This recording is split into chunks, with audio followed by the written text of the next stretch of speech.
Check 1, 2, check.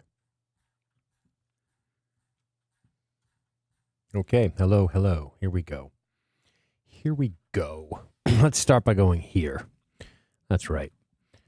So yeah, I'm about to play this game. I've played a lot back in the day. Lord of the Rings, the living card game. Lord of the Rings, the living card game by Fantasy Flight Games. And I find myself falling into these living card games, and I think they're really cool. As you know, if you watch this channel, we play a lot of Arkham Horror, and that game is really cool. There's another game like that that is also really cool called Marvel Champions. It's the latest, I believe, from them, and it's cool because they're all co-op games. So Marvel Champions, Arkham, and Lord of the Rings. You got 3 different types of genres and 3 very different games, and they're all by the same company. And Lord of the Rings was the first one, I believe, and I think it came out somewhere between 2012 and 2013, so it's been around a long, long time. They're no longer making new content for it. I think they're doing some repackaging. I don't know. So it should be clear, I'm not an expert at this game by any stretch. I'm still kind of learning this game. I really got into it, like I said, about a year ago because of this wonderful web-based program called DRGNCARDS. Eliminate all the vowels, and you'll find it. And it's really awesome. This guy, Seastan, he's a big player in this game, a big part of the Lord of the Rings community. He made this web-based program. I'm not sure if he had help. Maybe he did. I don't know. But it's fantastic that he did it. It's funny because I found it on Tabletop Sim originally, and I was like, this isn't great. Especially after playing the Arkham one, which is phenomenal on Tabletop Sim. It's very, very good. Another equally awesome community. Both of these communities and the Marvel community for these games have been really cool and helpful. The Marvel one is Hitch's Table, I believe, is what it's called in the workshop. It's really good as well. And all of these games have this thing where you build decks. And new cards come out with new expansions, and then the decks get a little more complicated and a little bit more interesting, and you get more options for cards. Not unlike something like Magic. And I think that that's pretty cool. So I just love a co-op thematic thing, especially for things that I like thematically. I do really like Lord of the Rings themes. I really do like Lovecraftian themes. And the art on these cards is phenomenal. And I think that's really what got me interested in these games initially, was how cool. I just looked at the cards and I was like, I want to play this game because look at the cards. That was my initial interest in this game. So, without further ado, let me bring up the actual thing here. So we'll bring this baby up. So this is it. Now, I know they're already zoomed out, especially if you're on a phone, you're not going to be able to see anything. But if I just take my mouse pointer and I mouse over any of these, all the cards just kind of blow up immediately. So we'll go around, we'll look at the cards. I'll kind of explain to you the board space a little bit. This is not going to be a tutorial. Is what I'm going to say, and then I'm going to pretend to teach you like I know how to play. But really, I'm doing that to reinforce myself. Do not take this video as I'm teaching you how to play, because I'm going to make mistakes, I can assure you. Like every card game, in every game, there's a bunch of different phases, and different things happen in those phases. But ultimately, the way this game works, and like I said, if you've watched Arkham, this one's a little bit different because it's a little bit more abstract in terms of like locations. You know, if you watch Arkham, you move your little investigators to little locations and stuff. That's not the way this works. They're just locations that are in the abstract, which are between you and the success of the quest. And essentially, kind of like in Arkham, where you discover clues, in this, you make progress on quests, and you put tokens on these quests, and then you defeat those quests. And of course, there's going to be enemies like this forest spider along the way, who's going to make that difficult for you. And there are locations like Old Forest Road, which is going to get in the way of that. And I'm not going to remember all the terms either. I think it's called threat. Threat against your willpower. But we'll look at some of the cards now. What's cool about this game, unlike Arkham, you make a deck around 1 investigator. In this, you make a deck around 3 heroes from Lord of the Rings mythos. Which is awesome. And there are different types of spheres, And those spheres do different things. Again, like Arkham, you could say, well, the blue cards in Arkham are for controlling enemies and protection, and the yellow cards are for clue finding. It's very similar in this. Although everyone can kind of do everything a little bit, there are some that really focus on certain things, as far as I can tell. For example, this particular, actually, what I'll show you is, let me see, can I think you guys are looking at my browser source. So if I go like this, does this come up on your end? I don't think it's going to, actually. No, because I think I have a browser source name. That's okay. So I'm not going to bother with that. Essentially, what we have is two decks. One deck over here represented by these three heroes. One deck over here represented by these three heroes. And they have different things they're trying to do. In this particular quest, this is the very first quest. But before that, let me give you a little rundown of like this, what the fuck you're looking at. What's up, Crashdown? So if you go to the menu, you can tell this how many players you want to play. You can change the layout. You can load a quest. Every quest is in this game that was ever done. How awesome is this? So from the core set, you got all of these. From Khazad-dûm, you have all these. From Heirs of Numenor and Against the Shadow, all of these you can play. I mean, and it has every single card. That's why this program is incredible. I have loaded the very first quest, which is Core Sets Shadows of Mirkwood and Passage Through Mirkwood, and we're playing on standard difficulty. Now, what a lot of people in the community do is they play this in progression style, which is to say they only play with cards in their decks that were available at the time of the release of these campaigns to try to make it a little more challenging, I think. Because if you're using the entire card pool on the first couple of scenarios that were ever released, you might smash it. I don't know. Maybe you will, maybe you won't. I guess if you're a really good player, you probably will. I am not a very good player. I'm an okay player. So here's what we have. We're going to run two decks. I'm sorry, I'm getting ahead of myself. So you can load this in, and then you can load your decks in from RingsDB. Actually, if I click this, you will see it. So I can go to RingsDB right here, and you will see decks. Let me actually blow this up a bit so you guys can see that. So you can go in here, you can make decks. I can click on this deck, and you can look at this, and you can see, okay, here's all my heroes. I've picked how many allies I'm going to play. This is the same thing as Arkham, right? And then I can play on Dragon Cards. There's a link right to the Dragon Cards web browser. I can download this. I can just grab the URL and paste it in to Dragon Cards and play. And then it analyzes like, okay, if you want to know something about your deck, if you don't know what you're playing, if you don't know what you're doing, this doesn't really matter. The good news is that you can get beginner deck lists online and just play with those right in Dragon Cards. Today, right now, you could play this game. You don't have to do anything. You just go to Dragon Cards and play, or go to RingsDB and make. Now, you got to know the rules, of course, but there's plenty of videos out there to help you with that. That'll be much better than this one. So back to Dragon Cards. Oh, sorry. So the two decks I'm using. So shout out to RingsDB username Johnny Bravo 530. I was perusing deck lists. I have a couple that I've made that I liked, but I made those decks when I was playing a lot a year ago, and I don't remember how they work. So I'm just like, you know what? Let me put my decks away for now and just grab two different decks from somebody else. And this guy, Johnny Bravo 530, made this deck, and he called it Ride the Lightning, which features Arwen, Eowyn, and Eristor. And then he made another deck that I'm going to use called, let me pull it up here, called Kill 'Em All.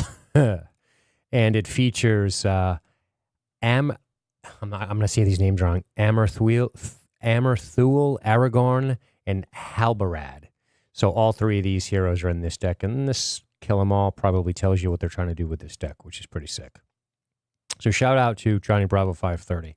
I found these decks decently interesting. This is so the theme of this deck, it appears to be they're all Dunedain.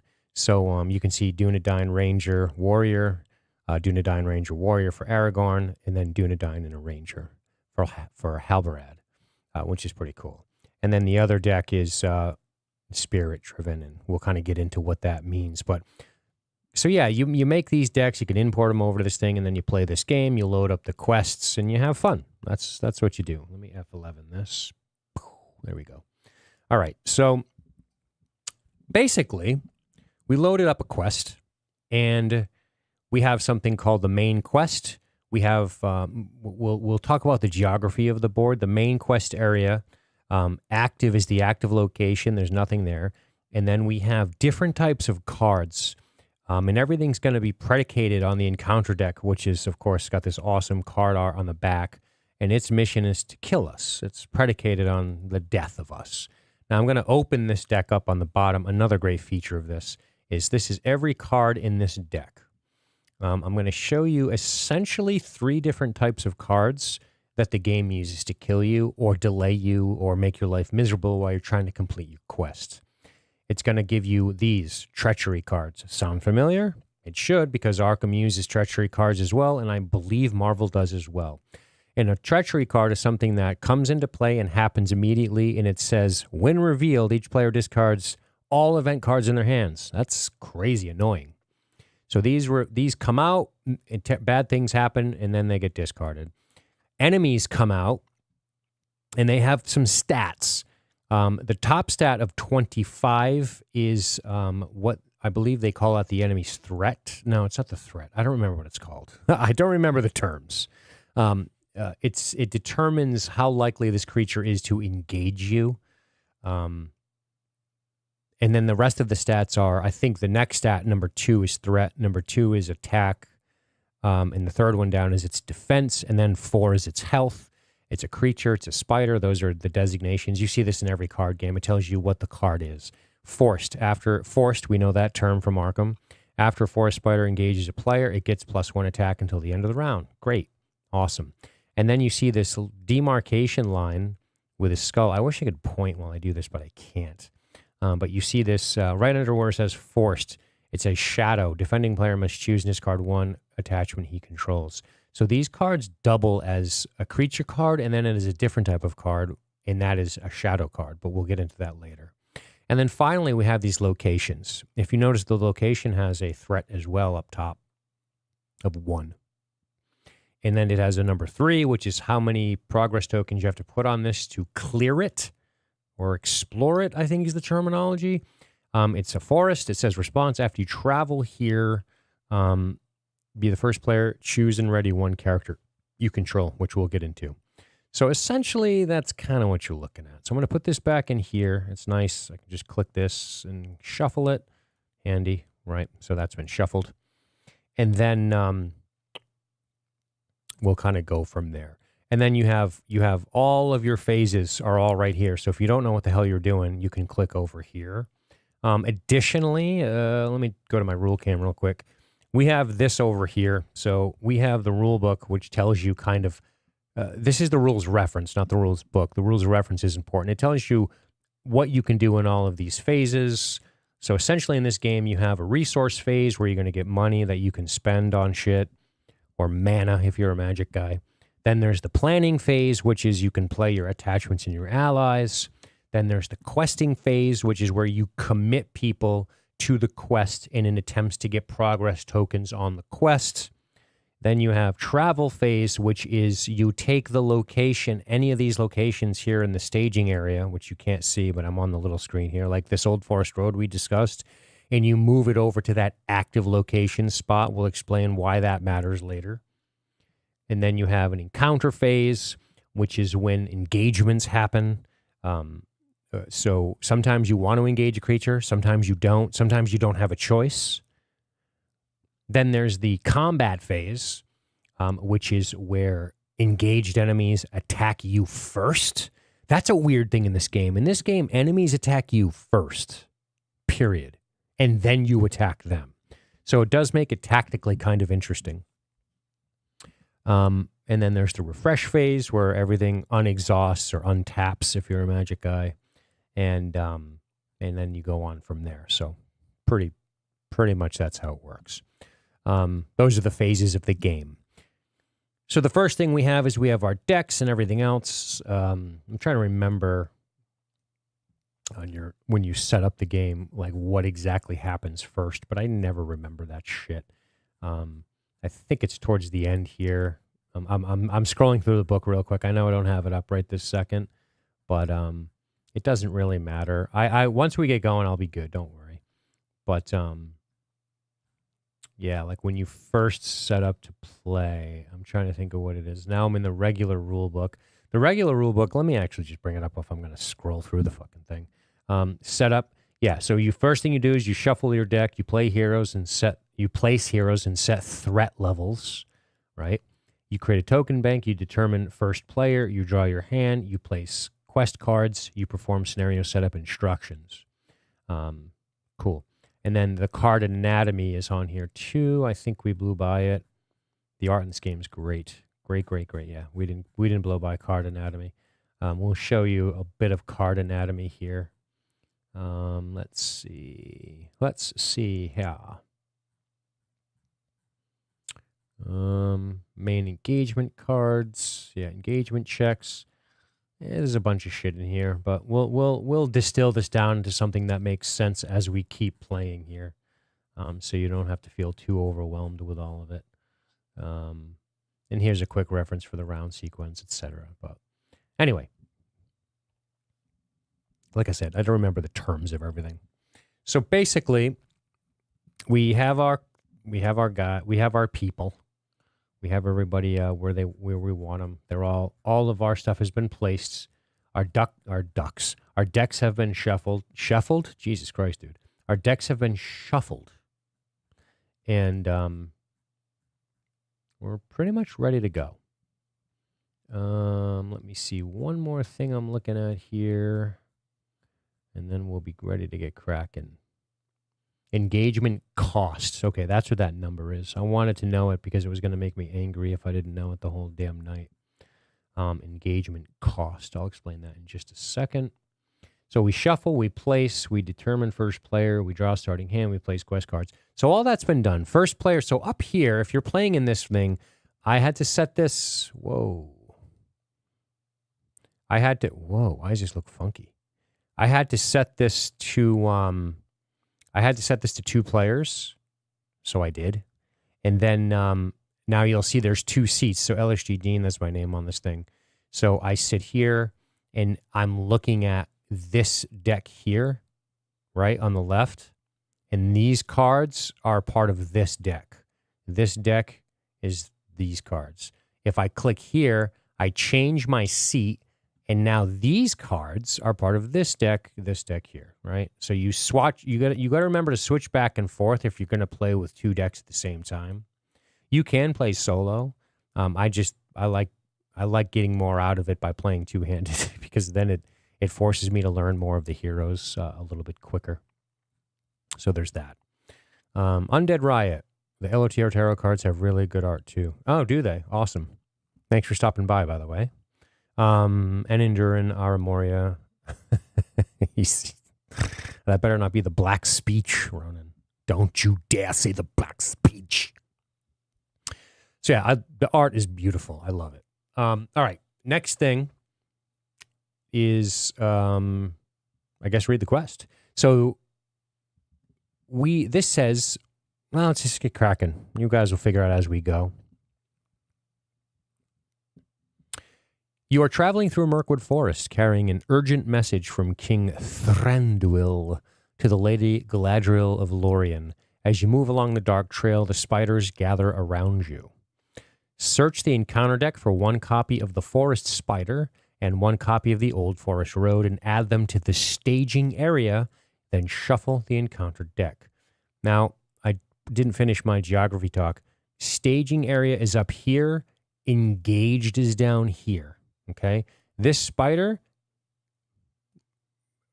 generally speaking, the enemies up here can't hurt me while they're in the staging area. That's not always true, by the way. That's why I say generally speaking. And when they come down here and they're engaged with us, that means we're fighting. They're either going to be engaged with this deck or they're going to be engaged with this deck. We'll explain to that what happens. And then this forest road, when we travel, it'll go here to the forest road. And then I'll explain to you. So the nice thing about this is it also, just speaking friend. Nice one. The other thing too is this will tell you, this calculates everything for you, which is super handy. Another thing I didn't even talk about, and this is very important, is your threat rating. So if you look at this character, let's talk characters now. Edistol. He has a blue 10. That's his threat. What that means is you calculate the threat of all three characters. 10 plus 9 plus 9 is 28. So if you see up here, I have a 28 threat. If your threat reaches 50, you're out. So just remember that. Your threat will go up. If your threat reaches 50, it's an interesting way to sort of balance the game because very powerful characters have higher threats. So you're starting a little bit on the back foot if you start the game with a 30-something threat. You can see this deck has a 28, this deck has a 32. Now, without getting into the minutia of tactics,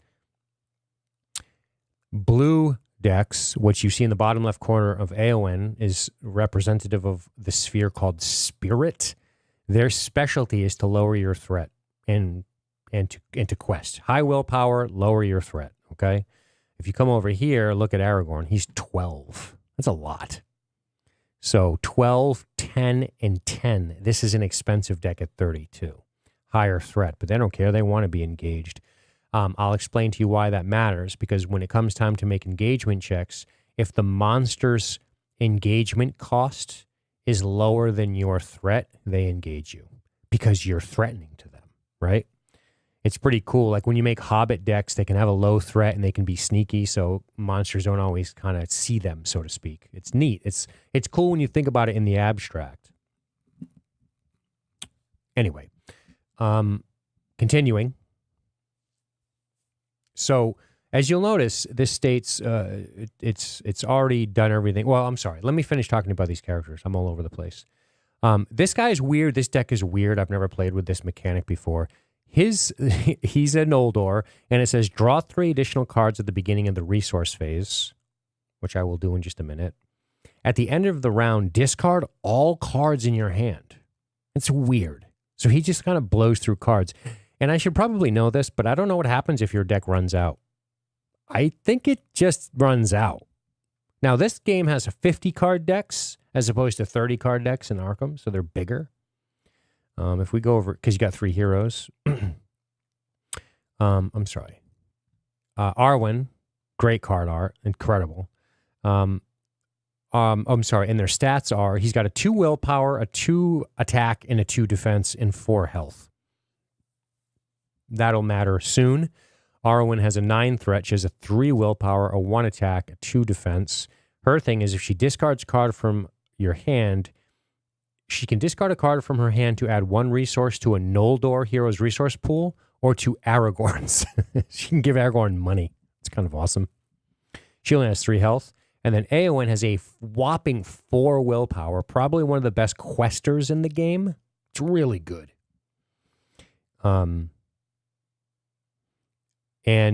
She has a 1 fight, a 1 defense, and a 3. She has a 3 health. Bopping over these guys, we have Amerthiel. I don't know if I'm saying that. Thiel. You know, it's hard to say this guy's name, right? I'm going to call him Amar. He has a 1 will, a 3 fight, a 3 defense. He's amazing. It says, while you're engaged with at least 1 enemy, he gains a resource icon. And that resource icon is, I can't remember the name of it. Tactics? Yeah. You'll notice, too, they have different things in the bottom left corner. Like the green is lore. The blue in the bottom left, that's spirit. The purple in the bottom left, that's leadership, I think. The red sword in the bottom left is tactics. So we're representing a couple of different spheres in this game, which is pretty cool. Actually, all 4 spheres are represented. 1, 2, 3, 4. Yeah, we're representing all 4 spheres in this game between your decks. Some people play monosphere decks, which is they're going to just play all tactics characters. Everything's red. Easier to sort of make that as your first deck. And then some people play trisphere decks, which is they take 3 different colors. It's a little harder to make your deck work because you're going to be drawing cards and hoping your characters can use them. Both of these decks are called dual sphere decks because you have purple, green, and over here you have blue, green. Over here you got purple, red. Ronan says, need to look up a listing of these cards. You ain't kidding. The cards look great. Yeah, they're beautiful. And then we got a bunch of cards. And I'm not going to sit here and explain all these cards. We'll talk about them as we go through them. Now, for anybody watching who plays this game, I apologize. I'm going to do things out of sequence. I'm going to forget things. I'm going to go back and do things, and I apologize. This should not be considered a how to play this game stream. This is a dude trying to get the rust out. So here we go. And also, you'll see that there are little indicators here. See how there's an indicator in the encounter phase ticker, and it brings up a picture of this guy? It's because he has something that he can do in the encounter phase, and the game wants to remind you, which is a nice touch. And then over here, this is saying, oh, don't forget to discard all your cards at the end of the phase. So they sometimes put little markers in here to help you remember what's going on, which is so handy. After you read the scenario card, you flip it over. Bing. I just hit the F key. By the way, this is a beautiful part of this game, is this tab right here. Everything is here. It's great. The one thing I like about Dragon Cards over Tabletop Sim is that you don't have to move shit. The camera never moves. It stays still. I don't have to worry about moving the camera. Everything I can just mouse over and interact with, right? I can exhaust like this. I can put counters on these people with simple button clicks, right? And this is clever. So if you have your mouse on the top half of the card and you hit a resource button, you get the resource. If you hold it on the bottom half of the card and hit it, it disappears. That's genius. Whoever's idea that was is a great idea. But everything is here. If you need to know how to do anything, it's all here, right? Very handy. Okay, let's read the flavor text. Let me have a sip of water. I'm having a sip of water. I'm having a sip of water. All right, here we go. Sorry, that was Jesse Ventura wanted to play Lord of the Rings real quick. This is telling you 8, so we need 8 progress tokens on this to get through this. The nastiest things they saw were the cobwebs, dark, dense cobwebs with threads extraordinarily thick, often stretched from tree to tree or tangled in the lower branches on either side of them. There were none stretched across the path, but whether because some magic kept it clear or for what other reason, they could not guess the Hobbit. These cards are awesome because they have excerpts from the book and they're very well written. Sometimes the language in Arkham is a little not great. Tolkien's language happens to be quite beautiful. So there's that. Cool. So the staging area, we're gonna talk about that in just a minute. So resources. The first thing we do is you go to the beginning of the resource phase. But before that, I think I have to decide if I want to mulligan. Now, in this game, when you mulligan, you have to take your entire hand, reshuffle it, and draw new cards. And Arkham, I think when Arkham came out, I think Fantasy Flight was like, that's kind of lame. Let's just have you pick what you want to mulligan, discard, and then draw, and then reshuffle the discard back in. This is a little more challenging because you might draw some of this. Now, in a 50-card deck, you might not, but the chances are lower, but you don't want to be drawing the same shit. So, just quickly, I'm paranoid that I'm going to have a nosebleed because it's been so dry in my house, and that would be hilarious on stream. So, my opening draw, let's take a look at these cards. We have, and this game is all about playing allies. You'll notice if I F11 back down real quick, I go to the DB builder. There are 3 types of cards in this game, and then there are side quests, which is a little bit of an advanced topic, which I probably shouldn't be having in my deck, but I do, so whatever. Notice that half the deck is allies, and you can have 3 copies, right? Half the deck is allies, 24 cards for this Ride the Lightning deck. Shout out again to Johnny Bravo 530. And this deck, 24 cards are allies. So this game really wants you to get allies in play because you don't want your heroes taking all the damage. You need allies in this game to do shit. That's what's different about this game. This game's all about fielding other allies. Okay.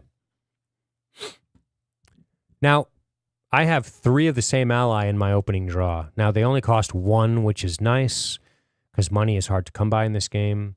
And it says forced after a character leaves play, I have to discard this refugee from play. So in other words, if this person's in play and a character leaves play, this character also has to leave play, which is a bummer. But they are only 1, and they have a 2 willpower, which makes them a very cheap questing card. So we got 3 of those. Over here, this is a beautiful card too. Heed the Dream. Choose a player. That player searches the top 5 cards of his deck for a card, adds to his hand, and shuffles his deck. Then the players as a group may spend 3 leadership resources to have that player search his deck for another card and add it to his hand and shuffle his deck. Interesting. But what if we don't have leadership resources? I guess that means this other team can play off of it. That's fine. Steed of Imladris, which is a mount or an attachment. So when you play these get attached to characters like this. And Imladris has some restrictions, which states attached to a spirit or Noldor hero restricted. Restricted means you can only have so many restricted items on one character. And then finally we have Will of the West, cool looking card. Choose a player, shuffle that player's discard pile into his deck. Remove Will of the West from the game. That's cool. I'm going to mulligan this hand. I have 3 of this, and I'm not in love with it. So if I check over here, Shift M. We're going to hit Shift M. Make sure we're sitting in the right seat. Do you want to do this? Yes, I do. Click. Boom. There we go. New hand. We pulled another Steed of Imladris, but we got some Hedegrim is great. He costs 3, a Rohan hero. Oh, this is something we attach. It's an item. I'm an idiot. So we got an attachment. We got another ally, an Elven Jeweler. We have a Steed of Imladris again. We also drew Heed the Dream again, and a Sylvan Refugee again, and Elven Light. Great art. Elven Light can only be played from your discard pile. Oh, that's cool. Return Elven Light to your hand from your discard pile. Return Elven Light to your hand from your discard pile, then draw 1 card. Cool. And you might be asking, well, how do you get into your discard pile? Because some of these characters, like Eowyn, it says discard a card from your hand to give you an extra will until the end of the phase. This effect may be triggered by each player once per round. So that's pretty cool. All right. Well, we have to keep this. Now let's look at these guys. Sneak attack is amazing. Steward of Gondor is completely amazing. It's kind of a busted card, I think, because it gives you 2 extra resources a turn, which is massively important. This opening draw isn't great, though. It makes me want to mulligan it, but if I mulligan and I don't get Steward of Gondor back, I'll be pretty upset. Most people who have Steward of Gondor, especially beginners, want to mulligan into this card because it's very, very good, because you have to be able to pay for cards. So I'm not going to mulligan. All right. Go back to player 1. See the token to the left of my name? It's indicating this is the first player token. All right. So resource fee. Engage in resources, draw cards, then player actions. So that means an action window, which I will explain. The most complicated part. So I'm going to tell you this right now. The most complicated part of this game is this right here. This right here is the action windows. Knowing when your action windows are is easily the most complicated part of this game, because it's when you can do actions. Actions are, to go back to the game, anything on a card. See how her card says action. Action.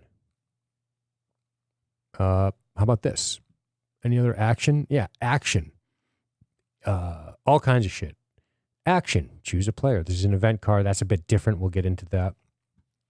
Knowing the timing of this shit is very important. Knowing your phases is very, very important. Okay? So there's that. All right. Okay. So let's go ahead and gain resources, draw cards, then player actions. So I believe to do that, I just got to hit Shift N. Is it Shift N? Yep. Boom. So I got my resources. I drew another one of these ladies. All right. And we'll go do it over here. We're going to draw cards, get 3 resources. Gandalf. Oh, Gandalf with sneak attack. Oh, the first combo you learn in this game is that right there. Sneak attack Gandalf is completely incredible. We'll talk about it. This is a good hand. Now, suddenly I like this hand. Also, I don't know this deck very well. I know some of these cards. Like, I don't really know what this is. Wait no longer. At the beginning of the quest phase, search top 5 cards of the encounter deck for an enemy and put it in play engaged with you. Then reveal 1 less encounter card this phase. Oh, that's awesome. That's incredibly cool. I love that mechanic. And I'll explain why. So this Dunedain deck is built around engaging enemies.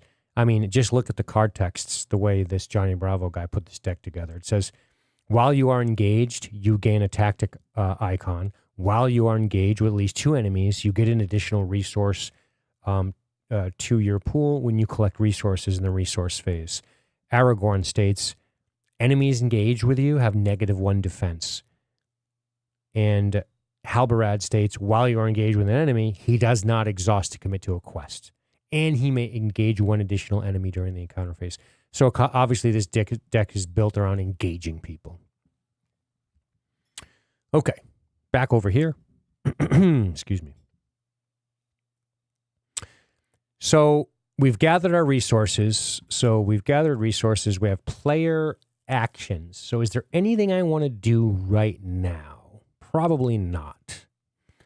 Probably not. And not in the resource phase. There's not much I feel like doing, but let me check. So in the planning phase has a special action window. It's so dumb that they call it that. It's confusing. It just means you can also play allies and attachments. So only in the planning phase, unless there's a card effect that says otherwise, only then can you play your allies and your attachments. And that's very important. So I don't think there's anything else I want to do here. Reduce the cost of play. Right.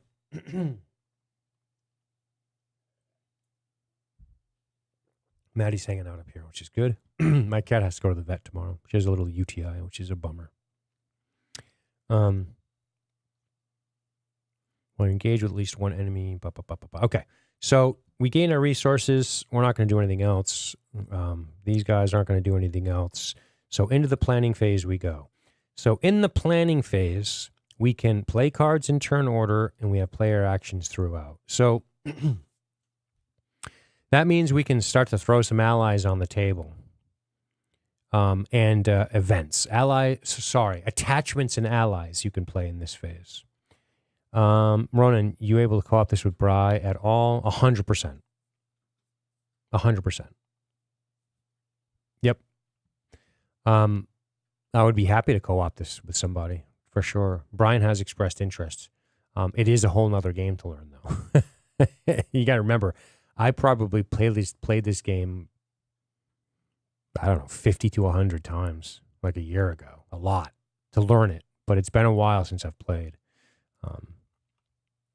He's never played it, so it is a bit of a learning curve, kind of like Arkham is, you know. All right, so let's see. Yeah, because Brian would sit here, like this would be his deck, and then he would be seated, and I believe these things shrink a little bit, and then his hand would come over here. I'm not really sure how it looks, actually. I don't remember, but you definitely can, 100%. This is not meant to be solo. You just can play solo. Note this says empty seat. I just keep sitting down in it. That's another cool thing that Seastan did, is he made it so you can jump between seats so you can play with 2 decks. Okay, next. Also, thanks to anybody who's hanging out. I appreciate you guys hanging out to watch. That's really cool. It should go without saying, but I have to say it because I need to be a professional sometimes. But if you are enjoying the content and you don't follow or like, consider both if you're down with that, if you're down to clown. So, a planning phase. All right. I think we're going to attach Steed of Imladris. Attach hero commits to quest. Discard a card from your hand to place 2 progress on the active location. That's pretty awesome. And you'll see why in a minute. I think we're going to throw a quick quester out right away to get a jump on this quest. So this is a spirit card that cost 1. Aowen will pay for this. Oh, wait a minute. I'm supposed to draw 3 additional cards at the beginning of the resource phase. See, I'm already fucking up. So 1, 2, 3. And of course, I pull a goddamn side quest. Of course, I had to pull a complicated card. So let me do this over again. Now that I have something else. Oh, Elrond's Council is a great card. I'm going to play this card 100%. Oh, this is awesome. All right, I'm going to play Elrond's Council. Whoosh, bam. So this states, if you control a unique Noldor, I do, named Arwen. I control 2 unique Noldors, actually. This states, if you control a unique Noldor character, give another character. If you control a unique Noldor character, so Eristor, give another character, Aowen, +1 will until the end of the phase and lower your threat by 3. God, that's beautiful. So, actually, Arwen has to play this card because it's a blue card. So Arwen pays for this.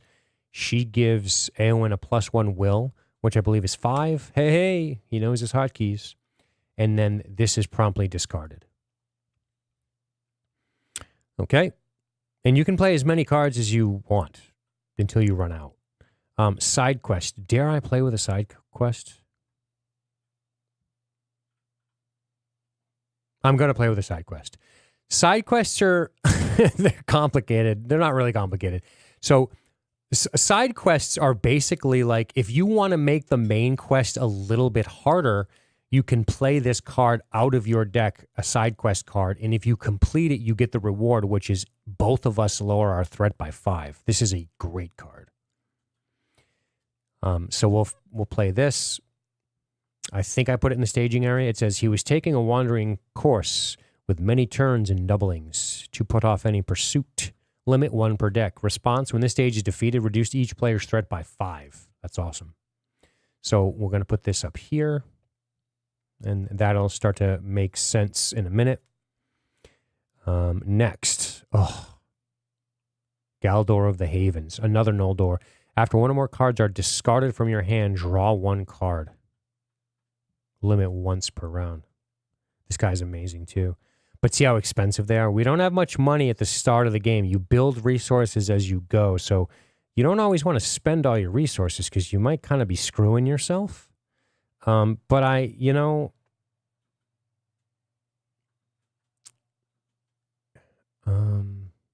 think I am going to play, I am going to use Arwen's resource, and I am going to play for the Sylvan Refugee. Bing. Because we're not under threat of having anyone die just yet. So this thing can stick around and do some questing because it has a 2 willpower, which is great. Is there anything else I want to do here? Nothing costs 0. I have 1 green icon. I could play Heed the Dream, but I might want to bank for Galdor of the Havens. So I might want to sit on my money and pass. So we're going to pass over to this guy. Oh boy, oh boy, oh boy. What do we want to do here? First things first, we want to get Steward of Gondor into play. Now, you'll notice this costs 2 purple resources, right? 2 leadership.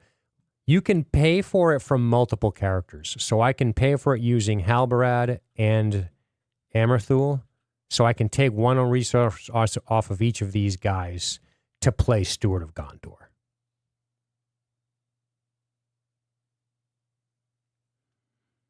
Which I will do. Who am I going to make the steward? Who am I going to make? Oh, wait, I have to play it on attached to a hero. They gain the Gondor trait. Oh, that's cool. You can make anybody the Steward of Gondor, of course. I kind of want to make Aragorn the Steward of Gondor, but the reason I'm not going to do that is because Aragorn is the only red card in this deck, so this deck will be mostly purple cards. And we got to come up with money for the purple cards. So probably I'm going to put it on the guy with 3 defense. Oh, he's got 4 health. I think I'd rather put it on him. Yeah, I'm going to put it on this guy. So I'm going to attach the Steward of Gondor. I'm going to pay for it with these 2 cards. And this is action. Exhaust Steward of Gondor to add 2 resources to attach hero's resource pool. We can 100% do that. Is there anything else we want to do here?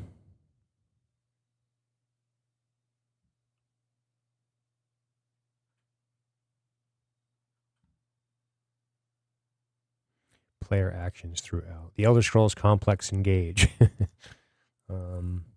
We got two money to spend. I guess I'm pretty sure I can exhaust Steward now, right? And get my 2 money back. Boom. See that? It does it for you. How awesome is that? And then, what the hell is a signal card? Could I put the Weather Hills Watchman into play? I don't think I want to put him into play just yet. I could throw Gandalf. I could throw Gandalf into play. I don't want to throw Gandalf into play right now. I'm going to hang on to the sneak attacky Gandalf for just a minute. And I think I'm done over here. Yeah, I think I'm done.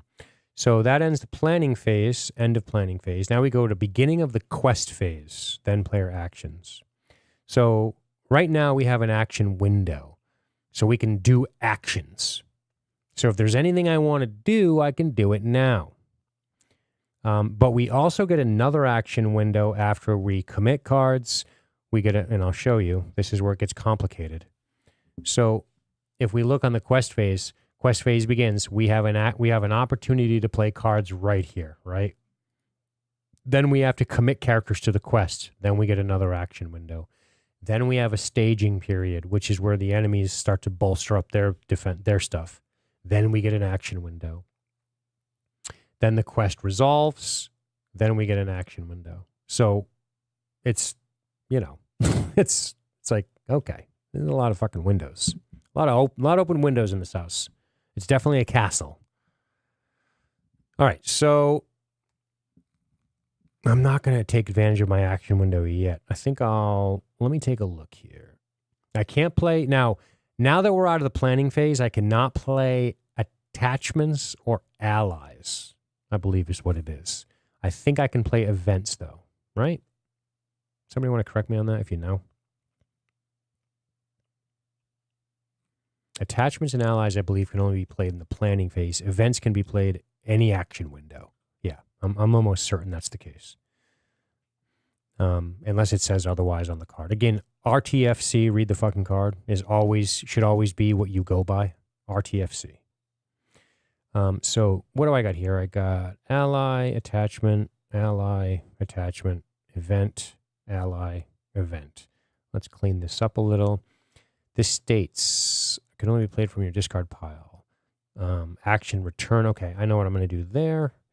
And we're not going to play He the Dream. All right. No, and we don't have money to play this card, unfortunately. It's cost 1, and we're spent to the max. So let's go right into commit characters to the quest. What this means is you're going to exhaust a character and apply their will. Right now, Eowyn has a 5, because remember, she's got a bonus from Elrond's council. And then you're going to compare that to the threat level in the staging area, which is 1, 2, 3. Okay? Anything over that gets placed on the active quest if there is no location. Now, there's a location card, but we've yet to travel to that location, so it's still, it's not something we can progress on, and it still contributes its threat against us. It's a little weird, but I'll explain why. Now, anything over the enemy's threat in the staging area, we probably are going to put on this side quest, correct? Correct. So Eowyn, you hit Q for this, and it does the math for you. She will commit to the quest with 5. Vicious. I'm going to have the Sylvan Refugee commit to the quest. And fuck it. Should I have Arwen commit to the quest as well? 5. We have a 7 right now. So we're 4 over. See, we've made 4 progress. That actually defeats this already, but not yet, because there's going to be a staging thing that happens next. And I'll show you that in just a second. We'll also commit Arwen to this quest. And we'll keep Erastor for potential blocking, even though we're not going to need to block. But sometimes I'm like, I don't know. Because this guy wants to engage, right? His engagement cost is 25, which is lower than this guy's and this guy's. So this spider's coming for one of us soon, and you'll see that in just a minute. And now on this side, who do we want to quest over here? We could have Halbarad quests.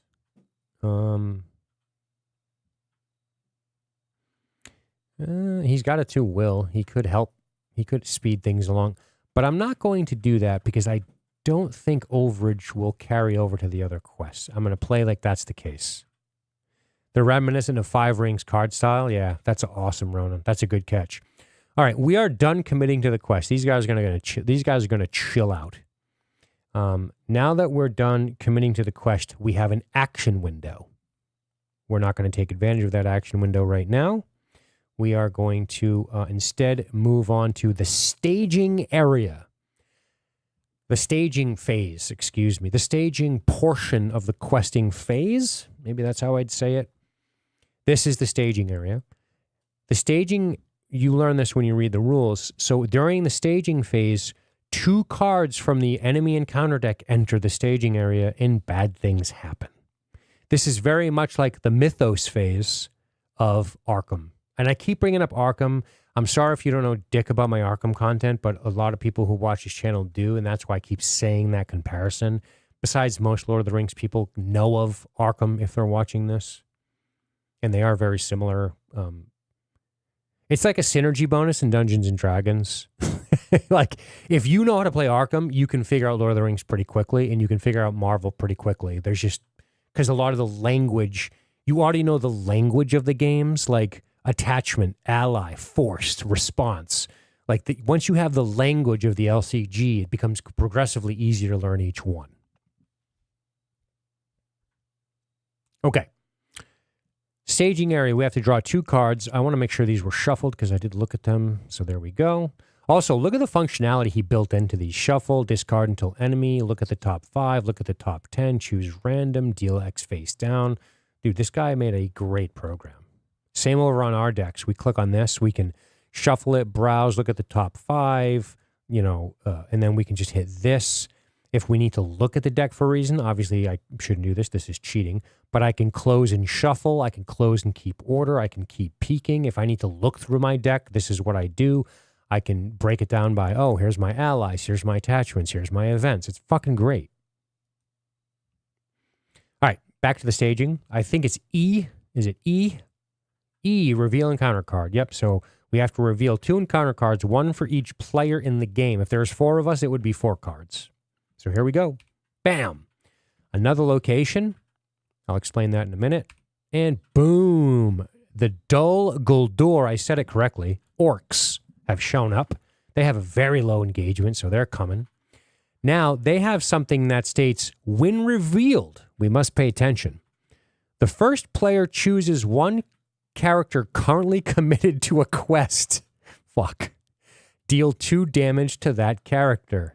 Ah. Well, since that would put Eowyn and Arwen at 1 health, we must sacrifice the Sylvan Refugee. X is discard. She's only got 1 health. Goodbye. And now her questing no longer contributes to the quests. Do you see how that works? Now that we've done our staging, we must... Yeah. The orcs were like, die, stab. Get out of here, dum-dum. Stupid refugee. Maybe he got a lucky shot with an arrow. I don't know, but he picked her off. Look, even the Sylvan Refugee, this dumb card, nobody... I mean, it's a good card. But look at that art. That's how she looked right before the arrow hit her. So she dies. She no longer commits to the quest.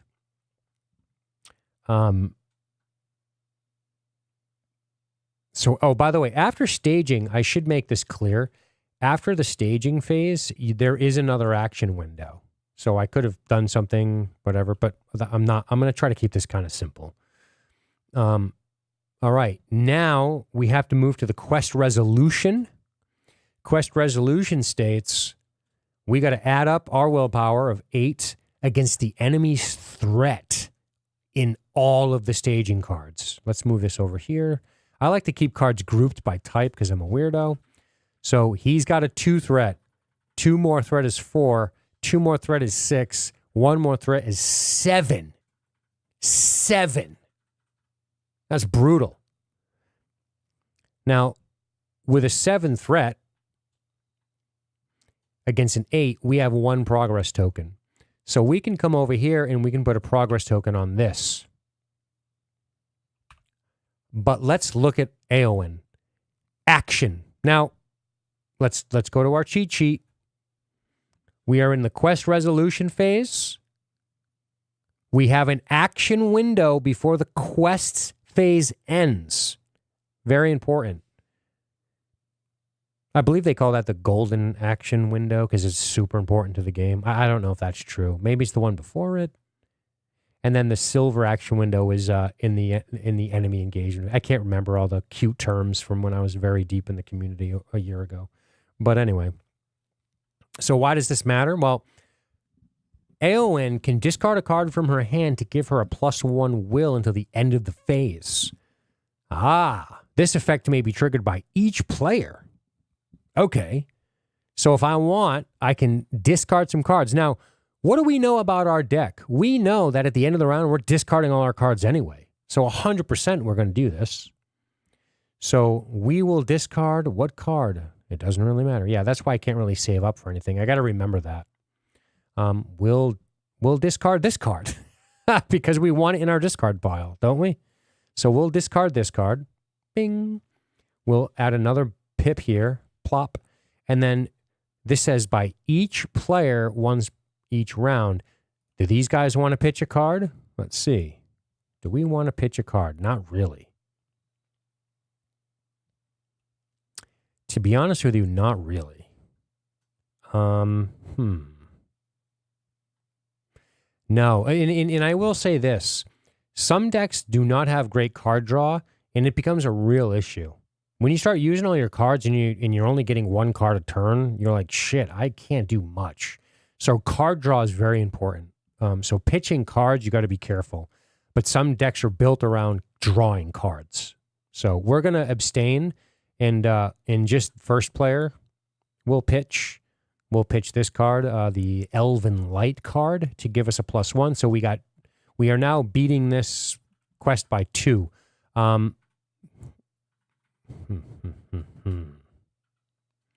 We're going to put it on the double back. We're going to put it on the double back instead of on the main quest, which might be a mistake, but this is the temptation. Excessive webs. Yeah, no kidding. Okay, end of the phase. Next is the travel phase. Now, at this point, we can select the location in the staging area and travel to it. And when you travel to it, you eliminate its threat from the staging area. But it becomes a buffer in quest resolution. I'll say that again. In the travel phase, you pick a location, you travel to it following any rules of the card, remember RTFC. And then you remove its threat because it's no longer in the staging area, but it now is a buffer between quest progress. It's now a buffer between you and quest progress. See this? See how Flies and Spiders has a little 8 on it? See how this has a 3 on it? This is saying to clear this location, you need to put 3 quest tokens on it. So imagine the heroes are navigating the old forest road, right? But they're also doubling back to cover their tracks because they want stuff. So this states, if we want to go to the Great Forest Web, it states travel. Each player must exhaust 1 hero he controls to travel here. I hate that. Old Forest Road states, oh, they're both Old Forest Road states, after you travel to Old Forest Road, the first player may choose and ready one character he controls. That's cool. I'm not sure it does much for me, to be honest with you. So you'll notice the higher the threat on the location, the more challenging it is to you, because they know you want to get it out of the staging area, right? So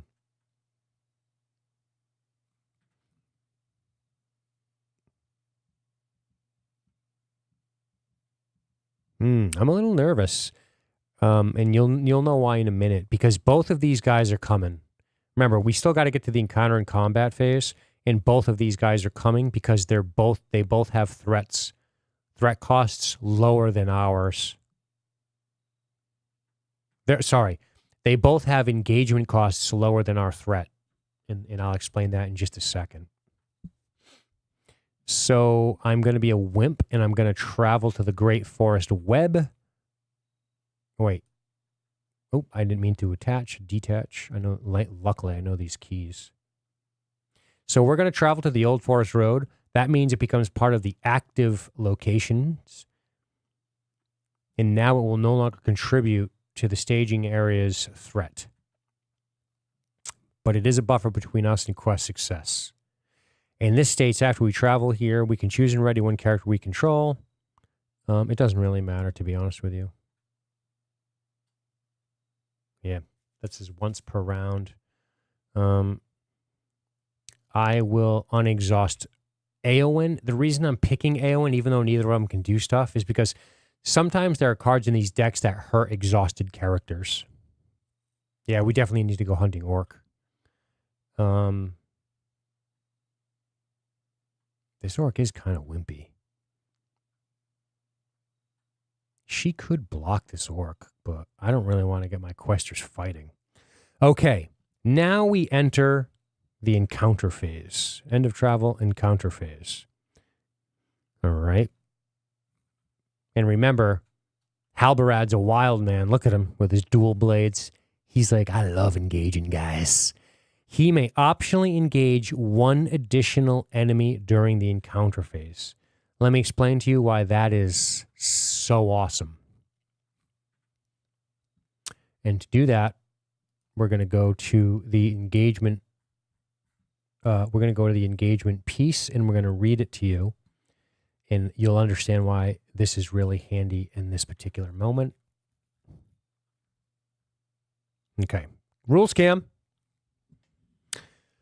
So, encounter. The encounter phase represents the confrontation pursuit of enemies. During this phase, each player has an opportunity to engage an enemy in the staging area. An opportunity. And the enemies potentially engage the players. To resolve the encounter phase, players perform the steps in order. So starting with the deck on the left. Optional engagements. Then engagement checks. After all players have performed their steps of the encounter phase, they proceed to the combat phase. Step 1. In an order of their choice. Okay, cool. So in any player order. In an order of their choice, each player has an opportunity to engage one enemy in the staging area. To engage an enemy, a player takes an enemy card from the staging area and places it in front of their play area. Then we move to engagement checks. After each player has had an opportunity to engage an enemy, players take turns making engagement checks, starting with the first player. Each player makes an engagement check by comparing the value of his threat dial to the engagement cost. Now you see, now they will learn while they fear the night. Here's why this is awesome. Normally, I would go, okay, let me engage the most scary enemy. Boom. Because starting with the first player, which is this not-so-martial crew, these guys are not fighters. We want to keep them not getting attacked by dirty spiders. So after we optionally engage, they don't want to optionally engage, right? Because they don't have anything to fight well with right now. I mean, Aristor can fight, but he's not amazing. Then we would do engagement checks starting with the first player. So then we would go, oh, the Dol Guldur orcs have a 10. Their threat's 28. Since the enemy's engagement cost is lower than the player's threat, he would engage. That kind of sucks. Now he's going to attack them. But this beautiful man states you may optionally engage one additional enemy during the encounter phase. So I will exercise that option and I will pull these guys over to the Dunedain kill team. The Dev Grew Tier 1 Operator Dunedain Kill Squad. And I'll keep my dainties safe. So there you have it. Hopefully that tracks. You'll also know when you pull enemies out of the staging area, see how this progress number's changing? It's irrelevant now because we're past that phase. But it means that they no longer contribute to the threat of the quest. Okay. Moving along. Thanks for hanging out, by the way. This is awesome talking to you guys. I'm glad you're interested. I didn't expect anyone to show up, to be frank. I really like that I can just mouse over stuff and it blows up. I don't have to like... It's funny. When I first did this, I was like, oh, I like Tabletop Sim way better. But if they had a thing like this for Arkham, it would be awesome. So you don't have to fuck with the cameras and jump the cameras around and shit. All right. So now that we're done with the encounter phase, we have optional engagement, then player actions. We have engagement checks, then player actions. So let's just say we're still at the optional engagement phase. So we have technically engaged. Now we have action windows, and this matters. So these guys have engaged us. We now have optional engagement windows. What's this say? Feint. Now, feint states, choose an enemy engaged with a player. That enemy cannot attack that player this phase. Especially helpful when you're fighting a hill troll and he wants to hit you for 6 and splatter you all over the place. It's so useful. Oh, shit. Now, see how it says combat action? That means it has to be performed in one of the action windows of the combat phase, which we are not in. So I cannot play that just yet. There's sneak attack, which is amazing. Put an ally card into play from your hand. At the end of the phase, if that ally is still in play, return it to your hand. Awesome. I'm learning in this format far more easily in Arkham. Don't get me wrong, Arkham is intricate. It looks great, but this format is more... Yeah, I totally understand. But this is also a little bit of an easier game, too, to be clear. Also, I probably should just sit down and explain Arkham instead of playing. When I play with Brian, we're not really explaining it, you know? I should do a solo Arkham stream sometime. So we could right now play sneak attack, which states, put an ally into play from your hand at the end of the phase. If that ally is still in play, return it to your hand. I would like to draw your attention to this badass, Gandalf. Response. After Gandalf enters play, choose one of these things to happen. Draw 3 cards. Amazing. Deal 4 damage to an enemy. By the way, that's deal damage to them, so it bypasses any defense they have. Or reduce your threat by 5. This card rules, and it costs 5, except if you play it with sneak attack. Except if you play it with sneak attack. Then it only costs 1. But the problem is this. This states, put an ally card into play from your hand at the end of the phase. If that ally is still in play, return it to your hand. If it's still in play at the end of the phase, return it to your hand. So you could just play Gandalf normally, but he only lasts for 1 round, very much like Gandalf, and he's like, see you later. I've got to go figure out if this is the right ring for 18 years. I'll be right back. Right?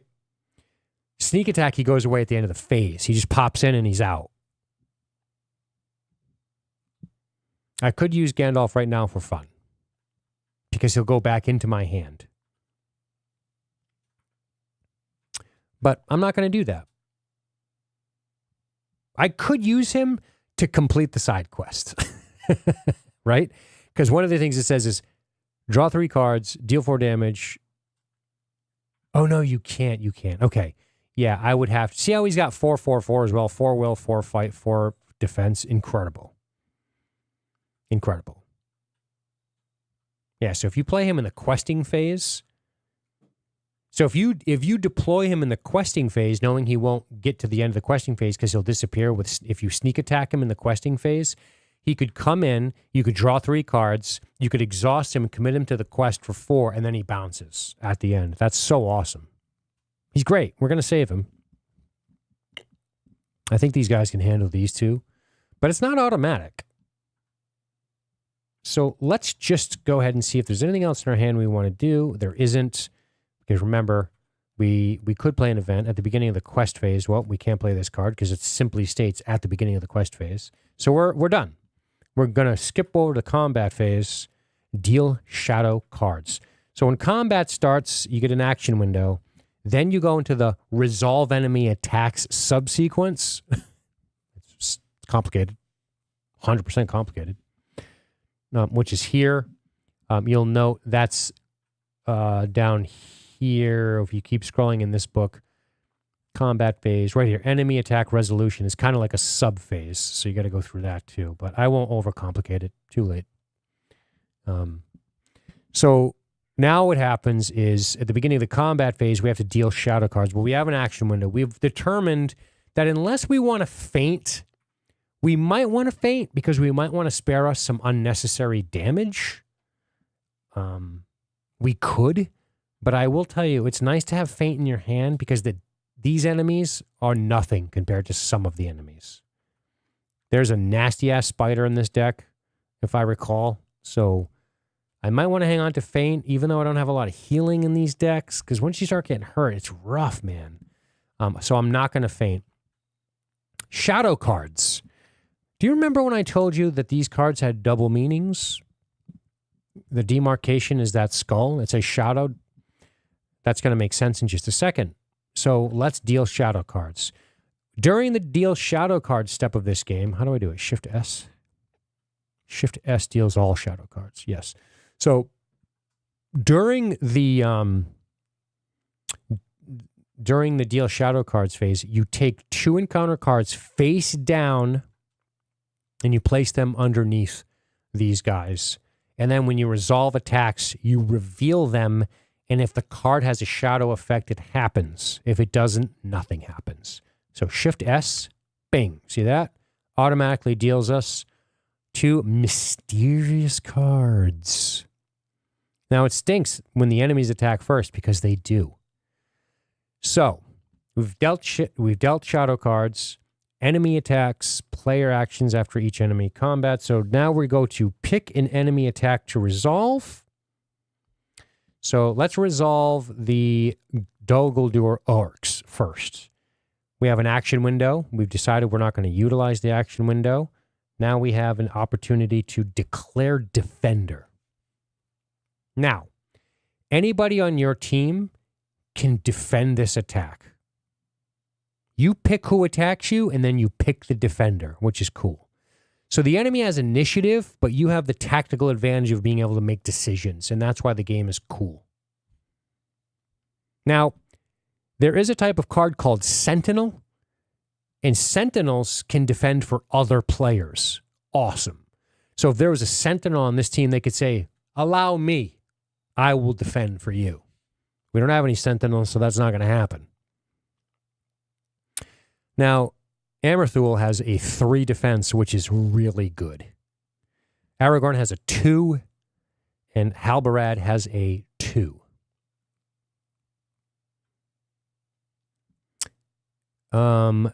Let's look at the damage before we decide on the defender.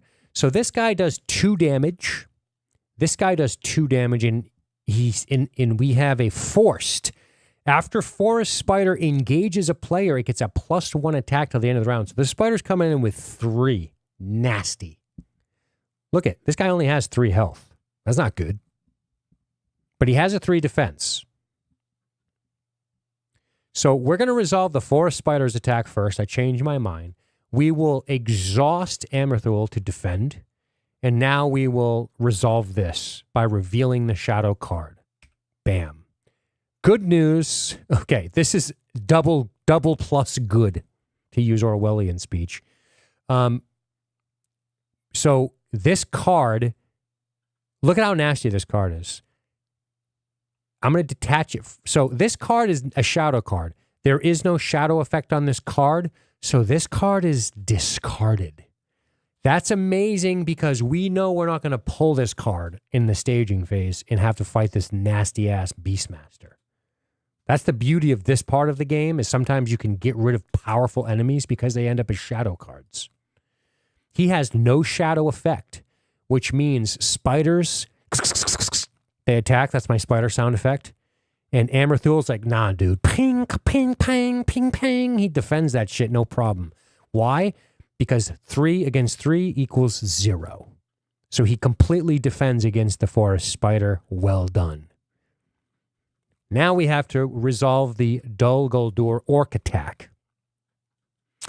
I think we're going to have Halbarad defend this because Aragorn has a stronger attack. So let's go ahead and exhaust Halbarad and declare him as a defender against the Dol Guldur orcs. And let's reveal a shadow card. Uh-oh, we got shadows. Defending player must choose and exhaust one character he controls. 2 characters if the attack is undefended, which I didn't even talk about. That's so annoying because now Aragorn's not going to kill anything. All right.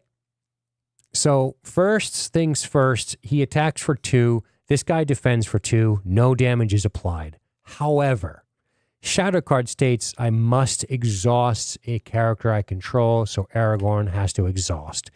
So the Dol Guldur orcs were pretty clever. They ended up pushing Aragorn in this fight. He had to defend a little. Now he's exhausted. That's how I see it from a story perspective. Again, it's abstract. You got to make this shit up in your head. So that's cool, right? So we're locked in combat over here. So we cannot attack back, which is such a bummer. Now, if one of these characters had the ranged keyword, they could shoot an arrow over here and hit these guys. That's why Legolas is nasty in this game. So if I had a character over here, I could lob an arrow into this. So that concludes the enemy attack phase because we have no recourse as the players. So that's it. You've just seen a full round of this really awesome and fun game. And now I'm going to go to bed. Just kidding. I'm going to keep playing. Get the fuck out of here. I'm on vacation, bro. Come on. I'm not going anywhere. All right. So next, we have to go end combat phase, beginning of refresh phase. Now, we have to remember something here. Oh, that's not till the end. Refresh phase. I feel like Spock in 2009 Trek. I have and always will be your friend. Ready cards, raise threat. So now our threat goes up by 1 every turn, right? So much like, think of it like Doom. Doom ticks every turn. It gets closer to the enemy's winning. Same thing here. Your threat goes up.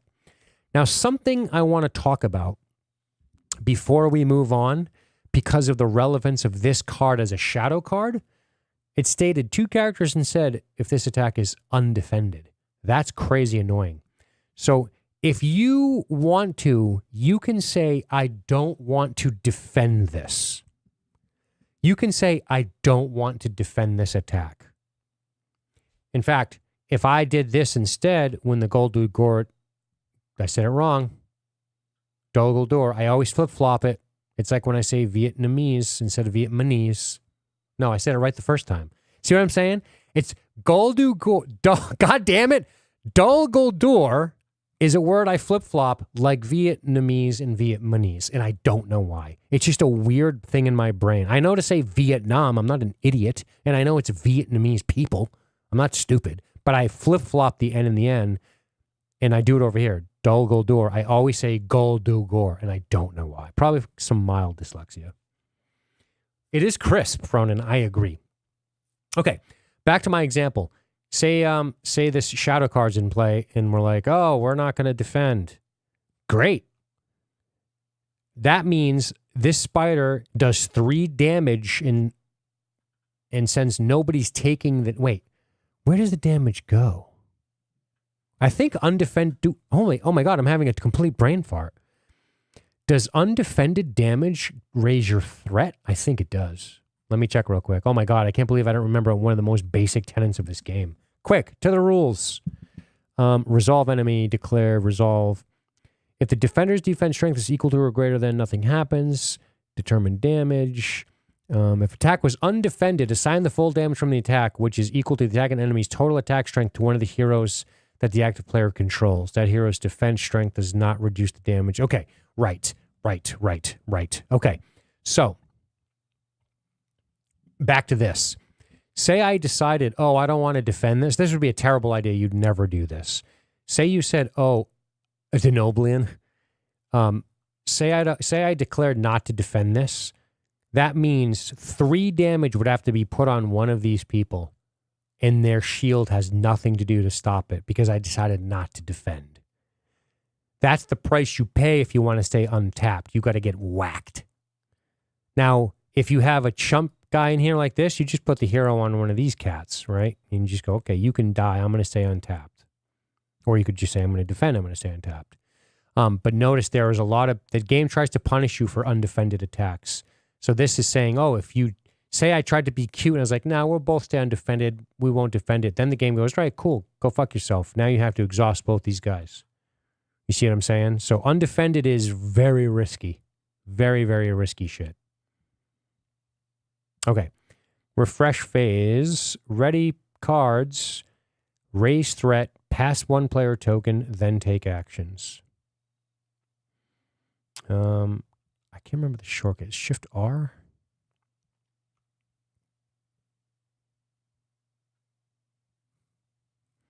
Shift R is, what is Shift R? Refresh and raise threat. Okay. So if I hit Shift R, that didn't work. Hold on a second. Yeah, let me control. Do I have to do something like this? Try to toggle multiplayer hotkeys, but they are not the host. Oh, right. Hold on a second. I'm doing a little technical thing here. Turn multiplayer hotkeys on, maybe? I don't know. Usually what I do is I hit Shift N, but the problem is that starts a new round. Is it Shift R?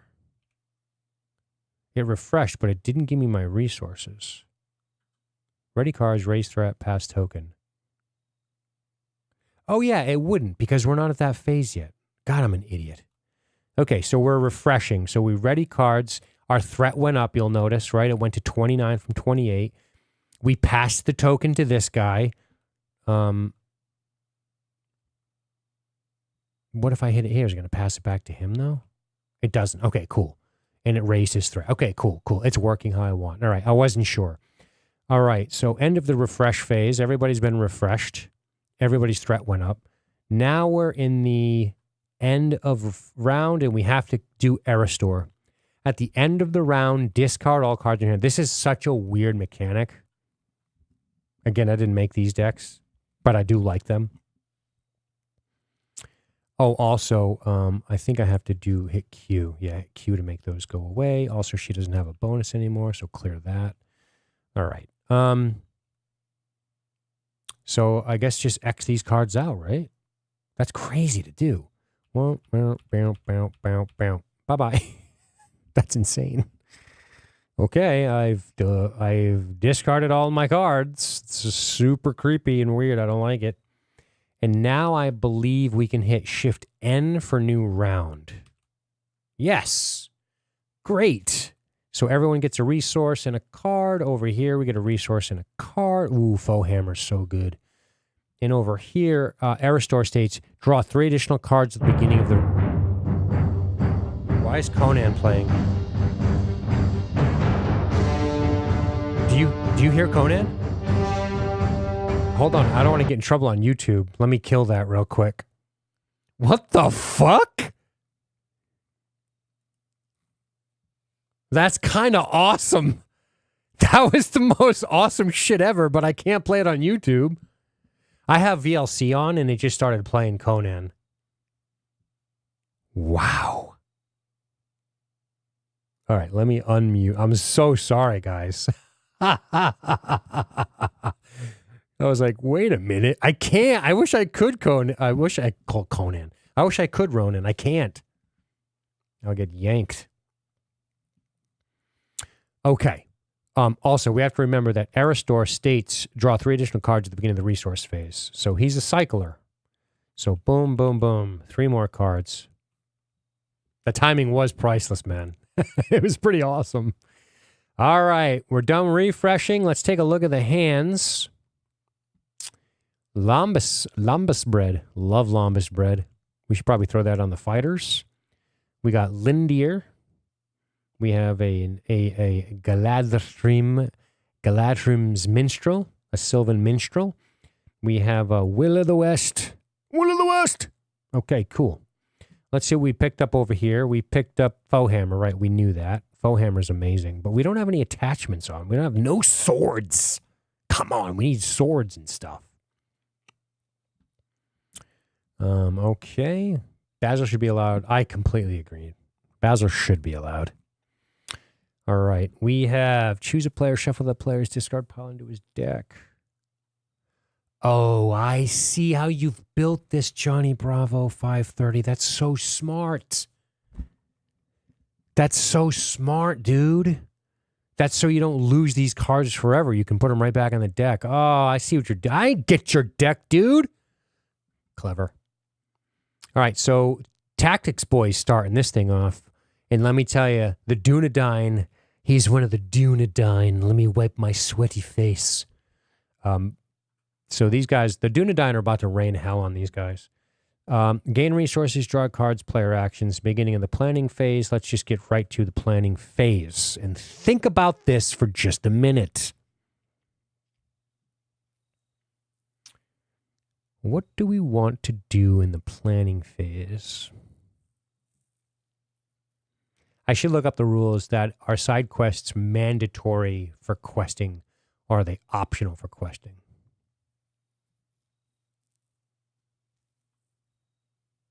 I could probably look very quickly, because it might make sense to, do you have to put progress on side quest first, question mark? Side quest inside, I should probably put Lord of the Rings, because it doesn't know what the hell I'm talking about. When a side quest is the current quest, any progress that the player's mark is placed under that quest, and any card effects that target the current quest target the side quest. Progress must still be placed on the active location before we can place on the side quest. Okay. That's fine. We've committed to this line of action. We're going to do it. So here's what I think we might do. We might do something really wild. Wild.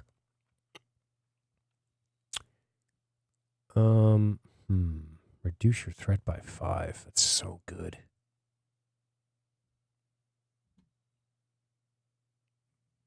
Oh, this guy currently has a tactics resource because he's engaged with 2 enemies. That's cool too.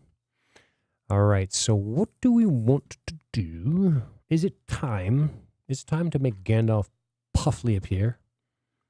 He could show up for the planning phase, but then he would disappear if I sneak attack him in.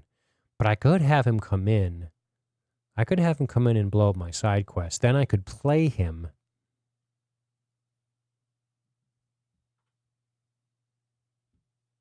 Oh, that's clever.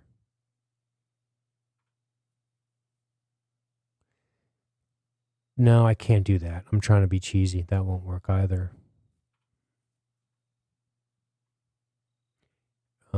Because if I sneak attack him in, the real move, the real move is to sneak attack him in the resource phase, get his card bump, and then play him in the planning phase. That's slick. It costs you 6 money, but you could. Technically, you could sneak attack Gandalf in on the resource phase because there is an action window at the end of the resource phase. He could come in, do one of his response things that you choose, then he disappears, so you get his response. Then you play him in the planning phase, and you get him for the questing and the fighting and everything else. So maybe we'll do that next turn. We're sitting on Gandalf still. We're being stingy. We might want to play this in the questing phase. We might want to put Weatherhill's Watchman into play, a Dunedain. And we may, Foehammer we like. We should probably put a Galadorn Archer into play. We don't really get their cool response when we do, but it's probably good to have a buffer in here just in case. We don't know what's going to happen in the questing phase. It's always good to play allies. First things first, let's go ahead and execute Sword of Gondor. Boom! We love this card. Give me 5. Give me 5 money. 5 money. We're greedy. And, yeah. I could play Gandalf, but then he'll be gone. I want to double up on him. I could play him now, get his thing, and then play him normally next turn. I could do that, right? The question is what do I want to do with him? I could blow up one of the enemies, but I don't need to. I could just get rid of the side quest. It seems, I mean, one, to get rid of the side quests, I mean, we have to go to the active location first. Oh, he can't. I keep thinking his response is to put progress tokens, but it isn't. That would be if he's going to be used in the questing phase. And I can't, I guess I can sneak attack him in the questing phase. Yeah, I can do that. So in the questing phase, there's an action window right at the start, and I think I'll sneak Gandalf in on that phase. I think that's what we're going to do. Yeah, I think we're going to do that. So let's finish the planning phase. So we're going to put this, we need 5 to play Gandalf. All right, this guy has a red resource token now because he's engaged with 2 enemies. So we're going to spend one of Aragorn's, and we're going to put the Galadorn Archer into play. She's basically here to soak if we run into issues. They call it chump blocking. I think that's a great term that the community came up with. It might go back to the Magic days. I don't know. Chump blocking is when you take a wimpy-ass person and you have them defend against like a 7 attack because the damage all goes onto one card. So you just completely obliterate that guy. And then, so that's kind of cool, right? It's nice to have, you chump block. So you don't get rid of valuable cards. You have the giant dragon monster destroy your one person, you know. Although some enemies say excess damage has to go to somebody else, you know. So they tried to get rid of that too. It's like an arms race, these games. Anyway. I could play him, but then I can't play Gandalf. Unless I do the resources like this. Like if Aragorn spends instead, I have 6. No, I need 1 to sneak attack. Yeah, I need 1 to sneak attack. Yeah, this is fine. This is fine. We're done. We're done. We're done here. We're going to pass. All right. Lembas Spread is so good. This is discard it to heal 3 damage. God, that's amazing.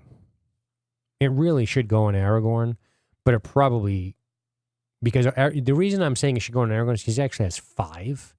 It would be mostly utilized on him should he get damaged. But this guy's probably going to be, I mean, God, I don't know. 3 defense and 3 attack. It's kind of like you're spoiled for choice. Like, do I defend with him? Do I attack with him? What do I do, you know? Yeah, Boromir card. Lembas. What's up, Jackson? So, yeah, I think I'm going to throw the Lembas down on... or I could put it on one of my questers just in case. I don't want to lose Éowyn. I think I might throw it on Éowyn. Man, I really don't want to lose a quester. If she takes 2 damage for some reason, and then she's 1 away from death, I'd wish I'd had Lembas Spread on her, so I'm going to put it on her. I mean, she's too valuable. She quests at such a high rate. So that costs from Eristor, so he pays for that because it's a green card. Play only if you control a Noldor or silver and attach to a hero. You'll note that, see how Éowyn's a blue character and this is a green card? Unless it says otherwise, you can put cards on anybody. In fact, you can play cards on other people's characters. That's why I was saying if I could put it over here, you know? It's really cool. So there's a lot of like cooperativeness in this. Galadrim Minstrel. What do we want to do with the money over here?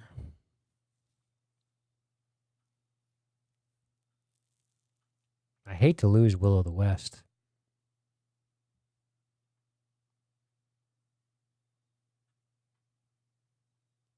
I'm going to play Will of the West in the planning phase because it's an event. Arwen will pay for it. So now I can shuffle my discard pile into my deck. I don't want to lose the card. Seems a little early. Oh, wait. You can always look at your discard pile, by the way. And we don't have any Will of the Wests in here, and I know I have 3. It might be a little early to do this, but it would be cool. I don't know if that's the right move, to be honest with you. But I'm doing it anyway. So now I click on this, and I just type move to my deck, shuffle in. Bing. See how easy that is? And then this card is removed from the game. So we're going to stick this over here in the set-asides. So that's now gone. All right. And I guess that's it for the planning phase. So let's get to the quests. Commit. Let me guess. I think Eowyn's going to commit. I think Arwen's going to commit. And maybe even Eristor is going to commit this time. Why not? So that's 7, 8, 9. And the staging area is kind of empty. And over here, nobody's questing. We really need to fight this turn. So questing phase is done. We're not going to play any of these cards, so who cares? Let's go over here. And, all right. So that's commit. Oh, wait, am I fucking up? Commit. Oh, after committing, there is an action window, but I'm doing it wrong, right? Because I'm going to do Gandalf. Yeah, okay. So, yeah, this is a screw up by me. So if I, whoopsie. What did I do? Let me actually untap these guys. So when the questing phase starts, I have an action window. So before we commit to quests, we want to execute the action window, which is this player wants to play sneak attack. Right? Isn't this what we decided, Ronan? So sneak attack cost me 1. So that's right here. Blip. He'll pay for it because it's a purple card. Put 1 ally card into play from your hand. At the end of the phase, if that ally is still in play, return it to your hand. So we're going to put him down here. I think this is a mistake, actually.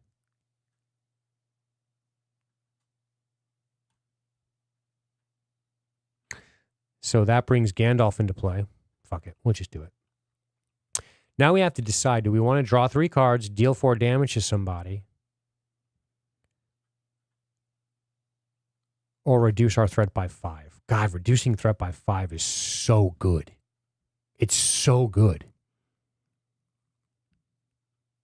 But so is 3 cards.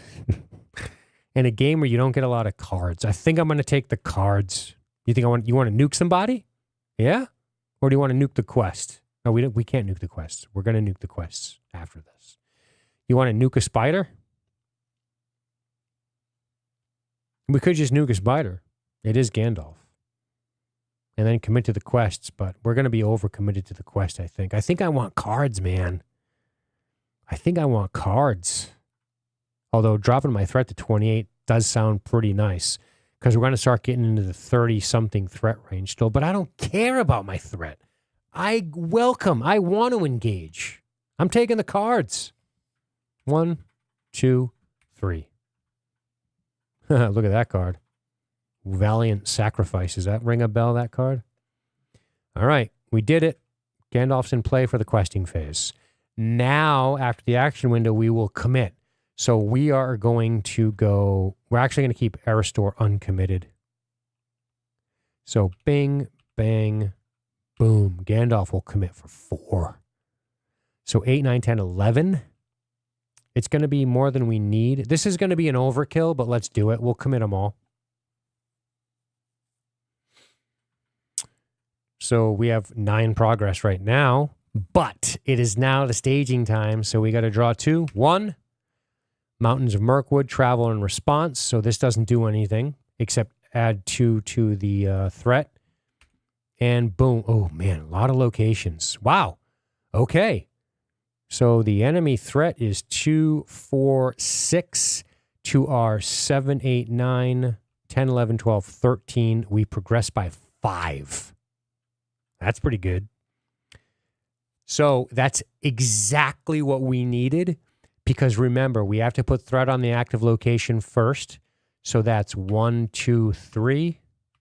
Whoa, whoa, whoa. 1, 2, 3, which clears the location. So we just discard it. We make sure that it doesn't say anything like we get something cool when we do. It doesn't. So this goes away. And the remaining 2 go here. Boom, this goes away. And reduce each player's threat by 5. So we complete the side quest thanks to Gandalf. He's like, you fools, it's this way. We're like, oh, shit. Come on, Aragorn. You're supposed to know this stuff. So we go 1, 2, 3, 4, 5. 1, 2, 3, 4, 5. That's a great card. This is a great card. So this goes away. We don't actually discard this because we can't get it back. It goes to the victory display, so we just hit V and it goes away. Awesome. That worked out pretty well, and we didn't draw any new enemies. We got 3 locations. Now, you can get location locked in this game, which is like you can never really progress on your quest and you lose. So that's one thing I will say about this game. When you start playing more difficult quests, what happens is that it becomes a puzzle game, because you go, okay, even though this deck is really good, it's getting destroyed by this quest. I either have to change this deck or take an entirely new deck into this quest. And that's what you do. That's part of the fun of this game, is figuring out how to beat the quest. Unlike Arkham, the cool thing about Arkham is you can make really good decks and kind of take them into any quest and do okay. In this game, a good deck might just get completely trounced by a quest, and you go, fuck, that's annoying. So now I got to kind of come up with a new deck, you know? It's good and bad. There's good and bad in both. Okay. So that was a pretty good successful questing, I would say. I would say so. And that brings us to the travel phase. So let's decide. Oh, I should have kept one of these people untapped. See, I'm not paying attention. The Mountains of Mirkwood. We could travel here. It states, we must reveal the top card of the encounter deck and add to the staging area to travel here. We could reveal, so we got 2 of those. Or we could exhaust, each player has to exhaust a hero to travel here. So we can't legally travel here because we can't exhaust a player on this team. So now travel is optional. You don't have to travel, but you will have to deal with this extra threat in the staging area. We will elect to travel. So let's go ahead and put it here. And we have to reveal the top card of the encounter deck. So let's see what happens. Boom, another location. Good God. Good God. The Necromancer's Pass. What a great card. Does it kind of remind you of like the He-Man bad guy castle? All right. So that's cool. All right. Great. Good. All right. Traveling's done. That brings us to the encounter phase. One thing we should have done. Okay, here's a mistake because I don't know this deck. This guy should have quested. Sorry. This guy should have quested too. Can you tell why? Because he doesn't have to exhaust. He does not have to exhaust a quest when there's 2 enemies engaged when there's 1 enemy engaged with him. So we could have went like this, quest, and then untapped him and added 2 willpower to the questing phase. We did not do that. That's a mistake by us. We're learning. All right.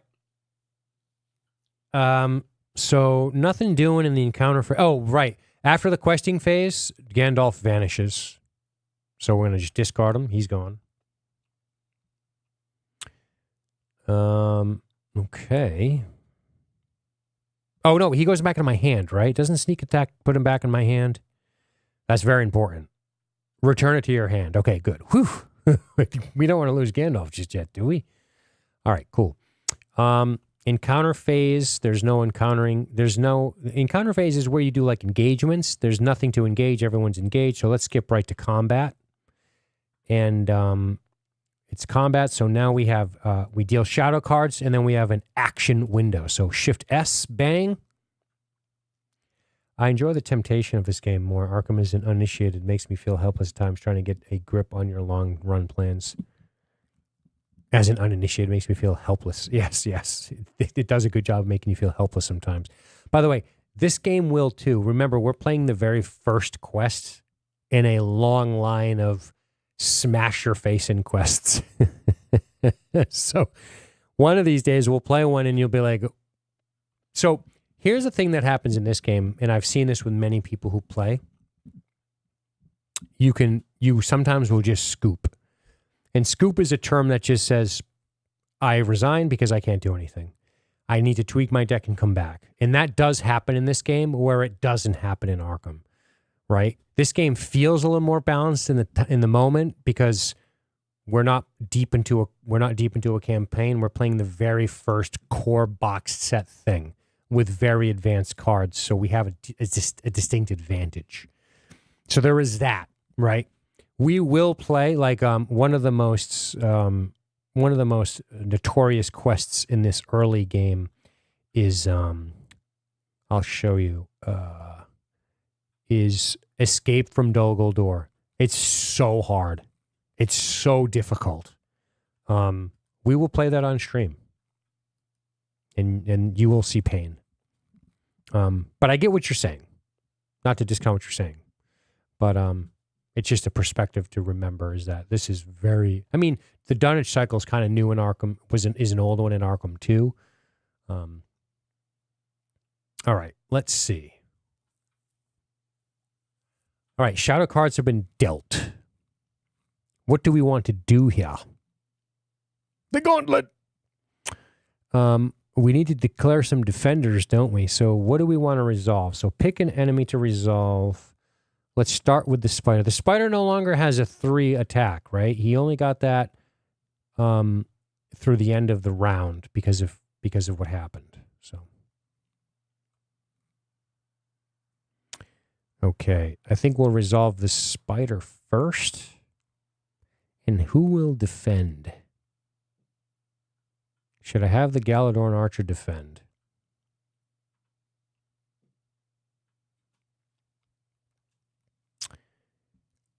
Sure. I mean, the Galadorn Archer has 1 health and no defense, so it died. It's dead. The Archer will be eaten by a spider. But it does keep the rest of us safe. That's the point of allies. Sorry to say. Also, I'm looking in my hand at this card. After an ally card leaves play, draw 2 cards. I kind of like that. Kind of like that, dude. No offense. So we're going to have the Galadorn Archer block. And now let's resolve. So let's flip the shadow card and see. Nothing happens here. 2 damage comes in. Boom. This guy gets eaten. And we're going to play Valiant Sacrifice, which states response. After an ally leaves play, that card's controller draws 2 cards. We got to pay 2 for it, though, which we will. Boom, boom. Because it is a purple card. We're all legal here. And now we're going to resolve the Dol Guldur attack. And the defender this time will be Amarathul, so he will defend. So we got 2 coming in. Nothing on the shadow card. He easily defends the 2. Now, here's a cool part of this game. When you decide to attack, you attack with everybody at the same time, which is pretty cool. So you can double up on a guy if you want to. So you can double team, which is awesome. So if Aragorn and Halbarad want to both attack the spider, they can. And that becomes very relevant when you're fighting powerful enemies that can smash your face in. That have 10 hit points. You're like, 10 hit points and 3 defense. What the fuck are we going to do? You need to swing away with everybody. But in this case, I don't know if I want to do that. We only need to do 3 damage to these orcs, so Aragorn can kill the Dol Guldur orcs in 1 shot. And then Halbarad can attack for 2, and it'll be half dead. So the spider will still be here. At this point, they both present equal threats. Do you know what I'm saying? You can both present equal threats. Hey, what's up, bud? Hopefully raid was awesome. And it was my pleasure to hang out with you, by the way. I hope it helped. What's up, Bri? Yes, you can Eiffel Tower enemies, no question. So the question becomes, do we just get rid of the spider and double team the spider? Because it has 4 hit points. We only need to do 4 damage to it.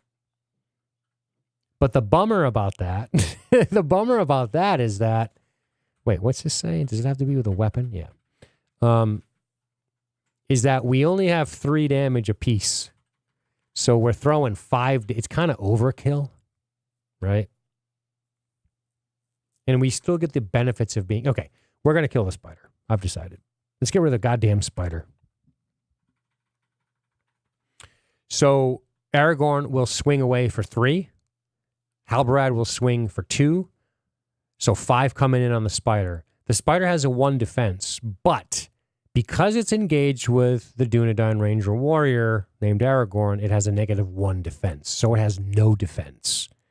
So it dies. It has 4 health. We do 5 total damage. The spider goes away. Aragorn has a trigger that states, if you participate in an attack that destroys an enemy, choose an enemy not engaged with you and engage an enemy. There are no enemies, so we're not going to, but the spider dies. So the Dunedain Rangers fill a spider full of holes after successfully defending against the orcs because they're absolute killing machines. They're killing machines. Okay. That's the end of the combat phase. Is there anything we want to do over here? Do we have any responses? We don't. The card art in this game fucking rules, man. All right. So the combat phase has ended. I don't think there's any player actions we want to run here. There isn't. So we're going to go to the beginning of the refresh phase, which I believe was Shift R. Shift R. Shift R. And now we're at the end of the turn, which means this guy has to discard all his cards. So bye, which is wacky. And then we're going to go to a new phase. Are we missing anything? I kind of feel like I am. Probably. New round. Everybody's threat goes up. It's cool. Like the longer the game goes, the more your threat goes up, which is really awesome from a thematic Lord of the Rings standpoint because it suggests that the enemies are starting to become aware of your presence. They're like, kill these goddamn heroes. They're making this difficult for us. So the longer you hang out, the more your threat goes up, the more noticeable you are. I get 3 additional cards. So 1, 2, 3. Oh, we got Elrond's Council. Love it. And we're off. So our current progress is -7. So we got to come up with 7 will just to break even. Now, what you haven't seen, Ronan, is that if you don't succeed at questing, for every point you fail by, you have to raise your threat. Yikes. That's bad. So what are we going to do? So Éowyn well, before all that, let's get to the planning phase. Elrond's Council. If you control a unique Noldor, give another character +1 will to the end of the phase and lower your threat by 3. 100%. We're going to do that again. It cost me 1. It costs 0. So we're going to play this event now, which states Elrond's Council. If you control a unique Noldor character, give another character +1 will to the end of the phase. So Arwen will give Éowyn a bump to her will. And I will lower my threat by 3. These guys are fucking invisible, man. So discard that. What else are we doing here? We have a Silver Harp. After a card is discarded from your hand, exhaust Silver Harp, return that card to your hand. Here's a perfect example of bad play. Here's a perfect example of bad play. What should we have done, chat? Well, probably should have went, okay, Let's buy this for 2. Let's put it here. Then let's play this. Get the effect of it. Then exhaust the harp and return it back to my hand. Right? That's what we should be doing. So we're going to pretend we did it that way. So that's the move, right? Do you have to exhaust the harp? You do. Yep. Defensive posture is pretty good. We did kill some shit. So next we need to, anything else we want to play? Should we toss out an ally? We don't have much money for an ally. We could play the Sylvan Refugee. Let's bring the Sylvan Refugee back. Bing. There we are. Perfect. And now we're going to jump over here, and we got all kinds of shit to play. We have the Celebrian Stone, which gives you a +2 willpower. So good. She already has 1 restricted. I think you can only have 3 restricted, right? I think so. We could play this over on Arwen if we want, on Eowyn to give her a better quest. Or we could stick it on one of our guys and diversify our questing a little bit.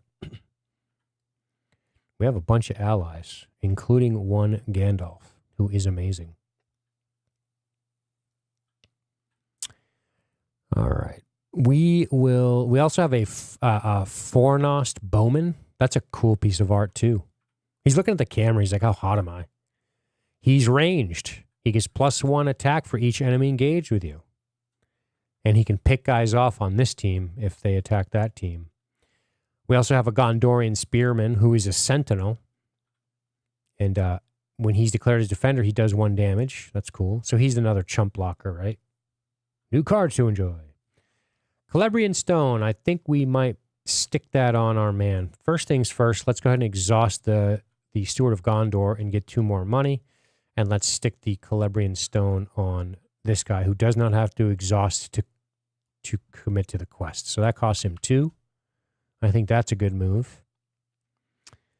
Additionally,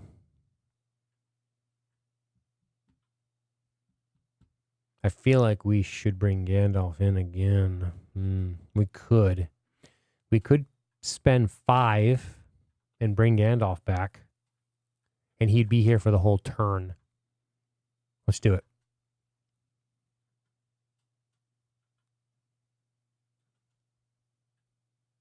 And we're going to do what with him before we decide that? Draw 3 again, probably. We could just blow up the orcs.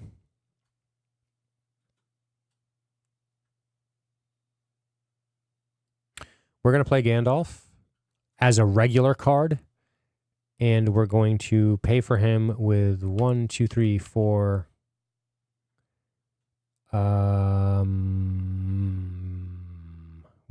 5. We'll keep Aragorn's money so he enters the fray, and he has decided that he will do 4 damage to 1 enemy in play. Fucking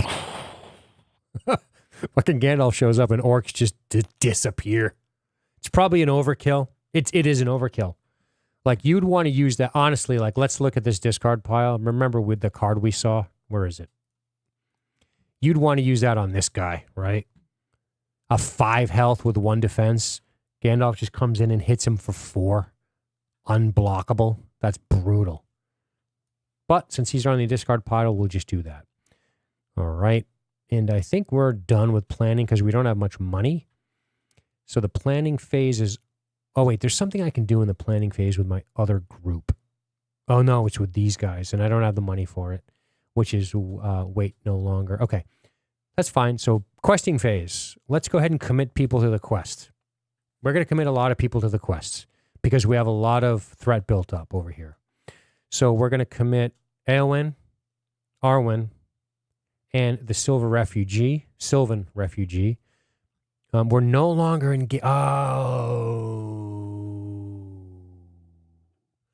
We shouldn't have done that. Now we have to exhaust to commit. And I'm going to. Look at that shit. I don't even give a shit. And this gives me +2. So we have a lot of questers right now. We have 11 progress. It's pretty good. So that's what we're doing. We're overly committing to this quest. Now it is the staging phase. We could play Elrond's Council again, by the way. Oh, my God.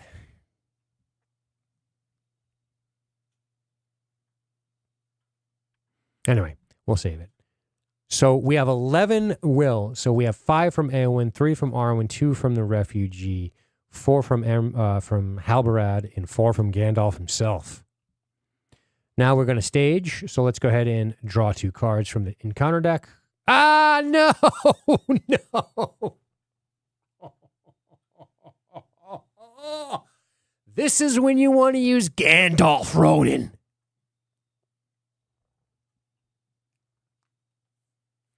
Hits for 5, 2 defense, 9.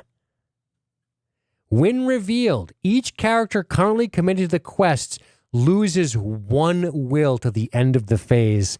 That is disgusting. That's completely disgusting. Yuck.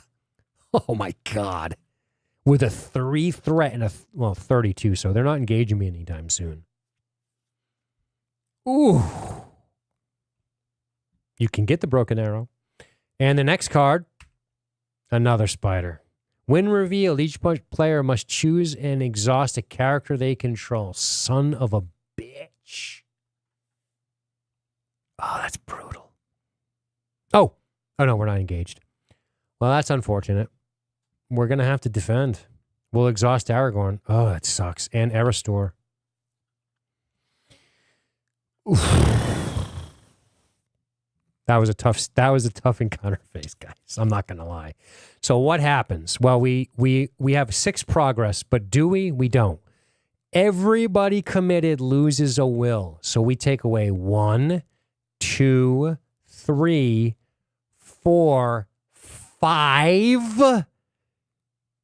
We only get 1 progress because the spider has scared us all. We get 1 progress on the mountains of Mirkwood. Ouch.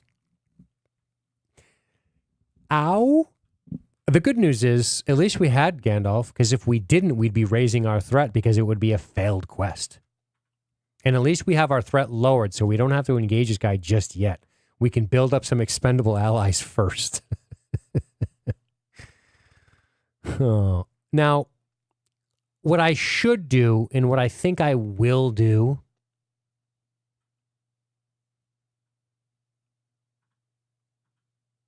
oof.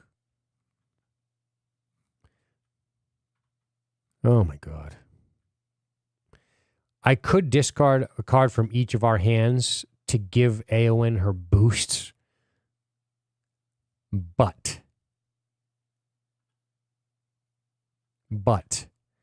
and then clear this and then take another one out of here. I could just put the next one in. We'd have to reveal another encounter card, though. Jesus Christmas. I'm not sure it's worth it just yet. I'm a little nervous about that, to be honest with you. Oof. Okay.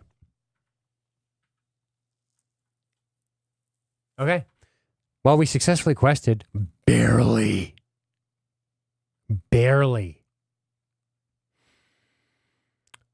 Quest resolution, end of quest, travel phase, irrelevant because we can't leave. Encounter phase. All right. Beginning of the encounter phase, we will engage not Ungoliant. We will not engage Ungoliant spawn. We will engage the King Spider on this team, clearly. And after character leaves play, discard Sylvan Refugee. That's fine. Oh, that's going to happen. Yeah. When Gandalf goes, the Refugee goes. That's fine. For 1, a +2, I think, is worth 1. Okay. Let's see if there's anything we want to do here. Nothing here. Nothing here. Okay. All right. So deal shadow cards and declare a blocker. I guess Amerthul will block this attack because... Or do I not want to block this attack and put it on Gandalf because he's disappearing anyway, like a cheesy bastard? I'm 100% doing that. Okay, we're going to take a risk here. We're not going to block. We're not going to block. Let's reveal the shadow card and hope it doesn't punish us. After Chieftain, okay, nothing here. Oof, this guy's nasty too. Thank God he didn't get drawn. So he's out. All right, so 3 damage without defense is applied to Gandalf. 1, 2, 3. Who cares? He disappears at the end of the round anyway. All right. Now at least I get to attack back. So Amerthul will attack back. The spider has a 0 defense because Aragorn is engaged with it, which means we swing for 3 and we blow up the king's spider. Thank God. Spider has 3 health and no defense. Amerthul stabs it up. Little 2-weapon fighting. Goodbye. Dead, dead, dead. That's good. All right, not bad. We're managing. All right, let's refresh. Let's refresh. And let's go over here and let's discard our hand. And let's do a new round. And draw 1, 2, 3 more. Come over here. And do this. Gandalf leaves play, which precipitates the removal of play of the Sylvan Refugee because it states, after character leaves play, discard Sylvan Refugee from play. All right. The refugee's like, can I go with you, Gandalf? Because I don't like any of this. There's too many spiders. All right. Okay. Oh, moving right along. Let's go ahead and see what we're going to do now. -10. Jesus Christ. We got sneak attack back. We'd love another Gandalf in our hand. Oh boy, would we ever. That would be glorious. Absolutely glorious.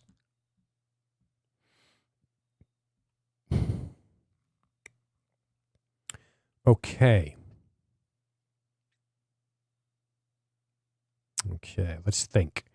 So planning phase is where we're at. And we got to remember to use our Steward of Gondor to get some money. Signal +1 for each enemy engaged with you. Yep. We will be using combat action, I can assure you, to prevent this damn spider from attacking us. See, this is why we have Feint in our hand still, because we know we can prevent one attack from this goddamn spider. So we want to save 1 of Aragorn's money for that purpose. We always need to have 1 for that purpose. But in the meantime, yeah, and also Arwen can give Aragorn money, which is important to remember, because we do need a chump blocker in here, man. We got to keep our blockers going. We could stick a ranged enemy in here. We could put a Weatherhill's Watchman in here. I like it. I like it. We have options. Well, we can't really afford this guy. He's a bit expensive. So I think we'll play the Weatherhill's Watchman because we have the money for it. 1, 2. After Weatherhill's Watchman enters play, search the top 5 cards of your deck for a signal card. Add it to your hand. I'm not even sure what a signal card is, but let's look at top 5. We got this. We got the Dunedain Ranger. That's cool art. We've got a Captain of Gondor, which is amazing. Ranger of Carl'Dalan. He's cool looking. And another awesome card, which is an event. No signals here. No signal cards. What is a signal card?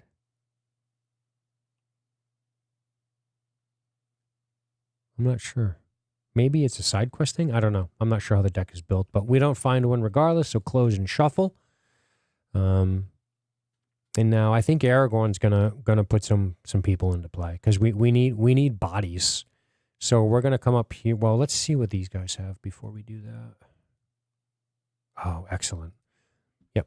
Aragorn will play the Gondorian Spearman, which does soak his money, but we get another blocker in play, and we have a Sentinel should we need to defend these guys. And she can give him money for the feint, but we don't have to worry about getting engaged by the spawn just yet. We're 32. We might want to engage it. We'll see. All right, we'll pass over to this guy. This guy, oh, this card's great.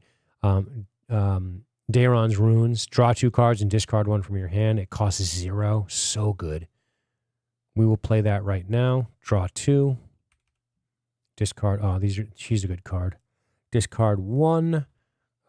We know we're not going to be able to play this card this turn because we don't have 4 green money. So we're going to discard this card.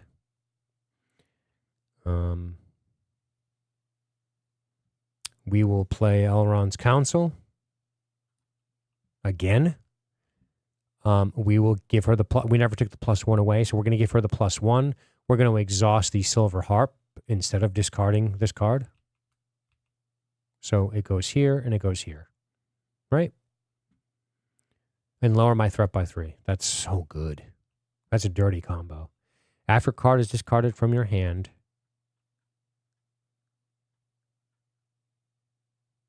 wait a minute. I'm cheating. I'm 100% cheating.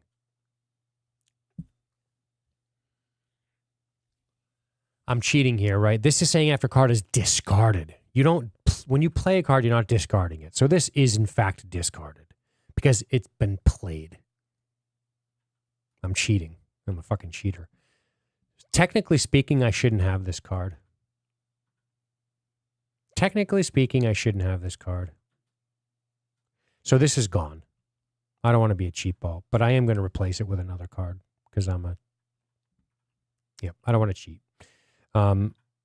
This harp is designed for when I pitch cards to raise my will, and then I can just take it back. That's why, that's the mechanic, because otherwise that's the most busted combo of all time. So my threat goes back up 3. Yeah, I'm sorry, I cheated. At least I caught it. All right, so what are we doing? We need to give Aragorn money, unfortunately. We're not doing anything. We're going to play Imladris Caregiver. So Imladris Caregiver's coming in for 2.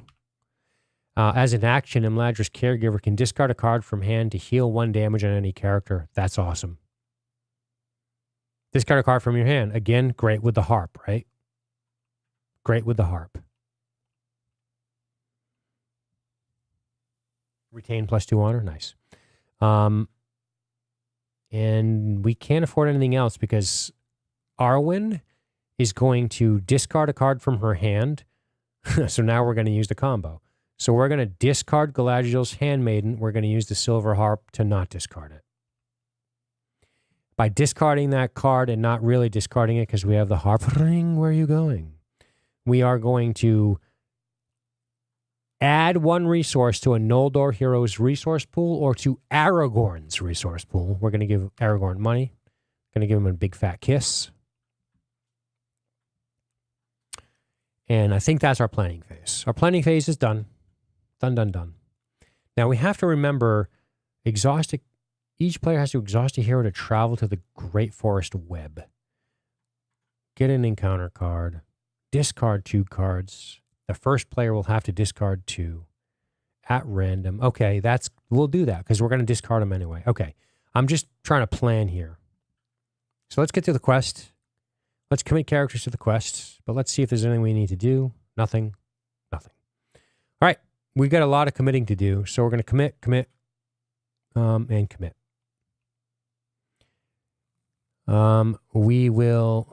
We should commit this guy. We'll commit the Weather Hills Watchman. God, I hate committing on this side of the table. It just feels yucky. We only have a 1 progress as it's currently constituted. And we still have to draw 2 encounter cards, which means we will not succeed on the quest. Phew, boy. Should we sell out?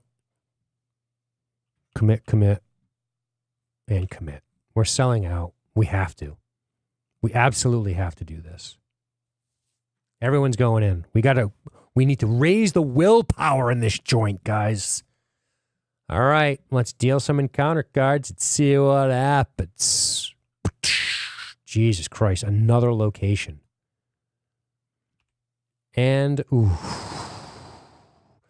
So this has a 40 engagement cost because when it engages you, it does 5 damage to a hero. A hero. So it kills a hero. Heroes are all heroes are characters, but not all characters are heroes. Heroes are these guys you build your deck around. So when this guy engages you, it does 5 friggin' damage to a hero.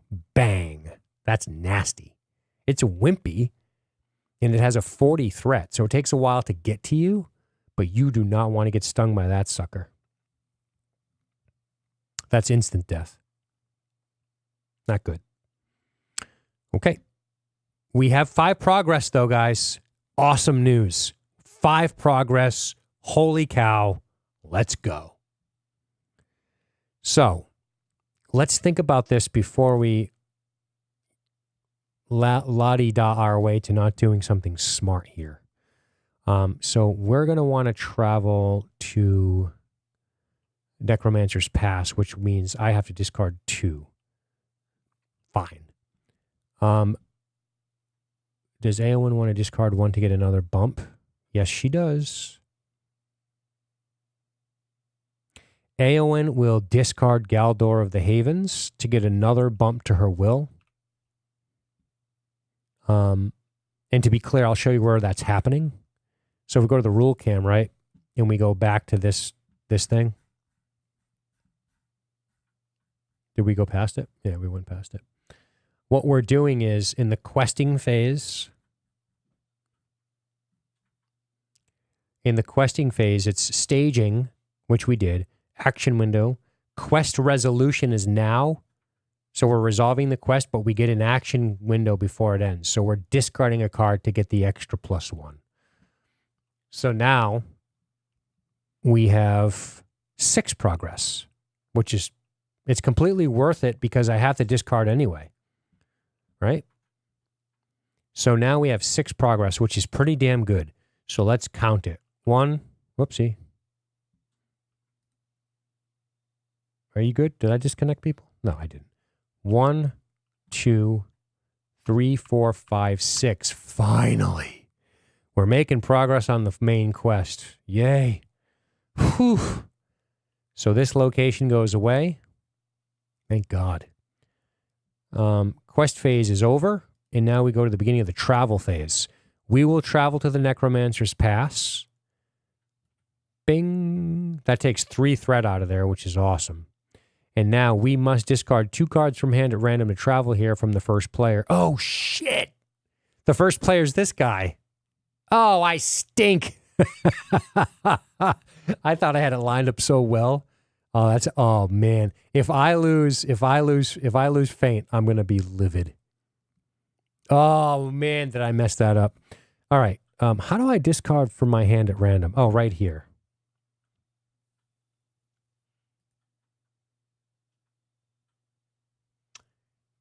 How do I do this? Is there a way to make visible or hidden?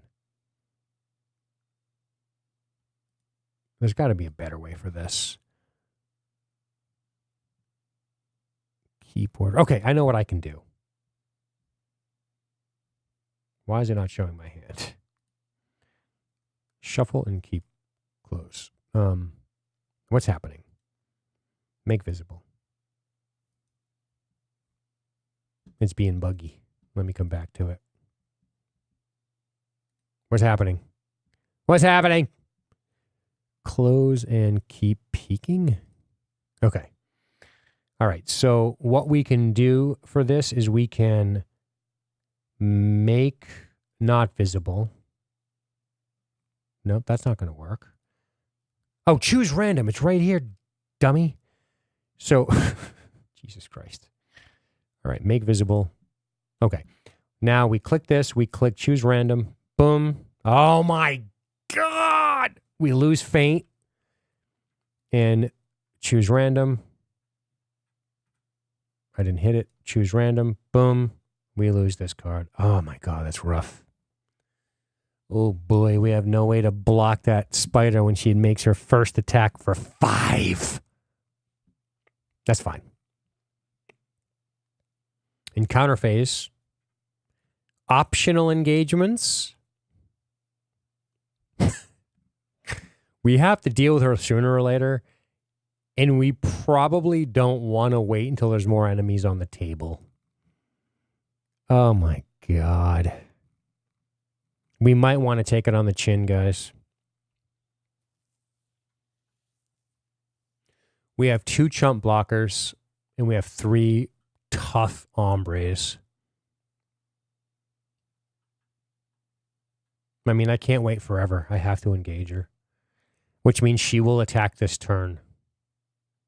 Which means she will kill a chump blocker this turn. She'll kill a chump blocker this turn. We'll get to attack back with only 1 character who does 3 damage. She has a 2 defense, which is a 1 defense, so she's only going to take 2. She'll be down to 7. And I'll be down 1 character. Then she attacks first next turn. Ugh, I'm not doing it yet. We're not ready for that yet. The math is not good. Bad math. It does make progressing here a little more difficult. So no combat, no engagements. We're done. Yeah, we're not going to engage any of these guys. We don't want to take 5. So that's not good. So I believe it's Shift R to refresh. It is. Then we sit here, we refresh. And then we discard our hand with this guy. Plop, plop. Wait a minute. Can I technically keep a card?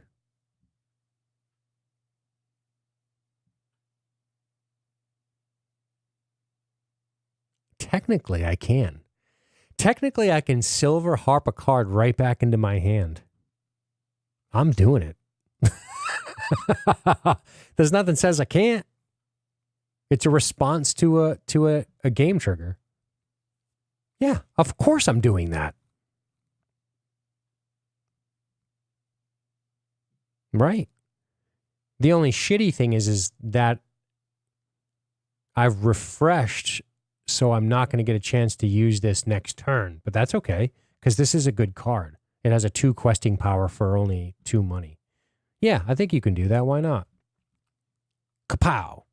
All right. So we've refreshed. Let's go ahead and start the new round. Raise our threat. Get our money. Raise our threat. Get our money. Great. Hey, look. We picked up the Dunedain Hunter. I like him. He lets you draw an enemy instead of putting something in the staging area and just engaging it. So it's good for questing. That's really cool. It also gives you all your I'm engaged bonus shit.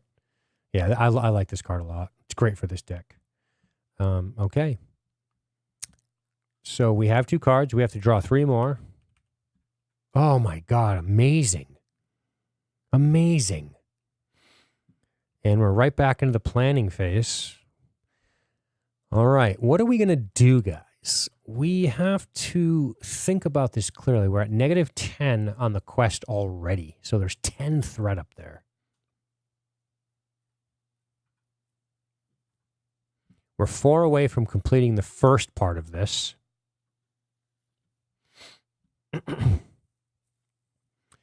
First things first, we're going to use Darren's runes, and we're going to draw 2 and discard 1.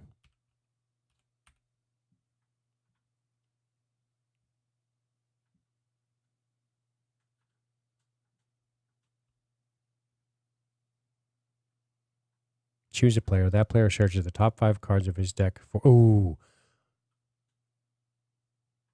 That player searches his deck for another card and add it to his hand. Awesome. I need this right now.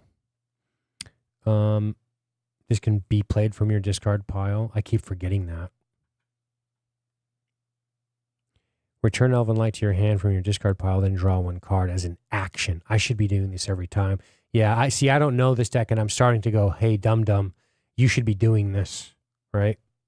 I'm sorry to Johnny Bravo 530 that I'm not playing your deck very well. I'm going to play Darren's Runes again. Can I keep this on top?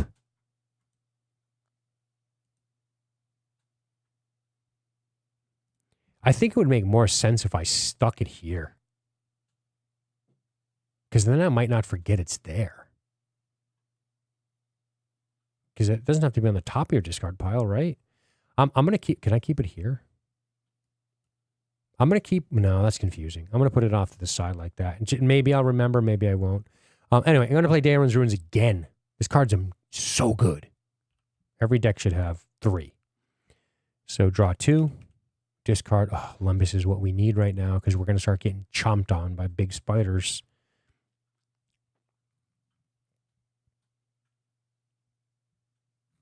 Awesome. We have to discard 1 card. We're going to discard Imladra's Caregiver. Imladra's Caregiver is not unique. You can play more than one of them. All right. All right. All right. All right. All right. All right. All right. Okay, cool. So what else are we going to do? We got Lumbus Bread. Who's the blocker over here? If anybody has to block this dumb lady, it's going to be this guy. But he's only got 3 health. It should be Aragorn. It really has to be. Even though this guy's got 1 more defense, Aragorn has 2 more health. If Aragorn were to die, I'd be very angry.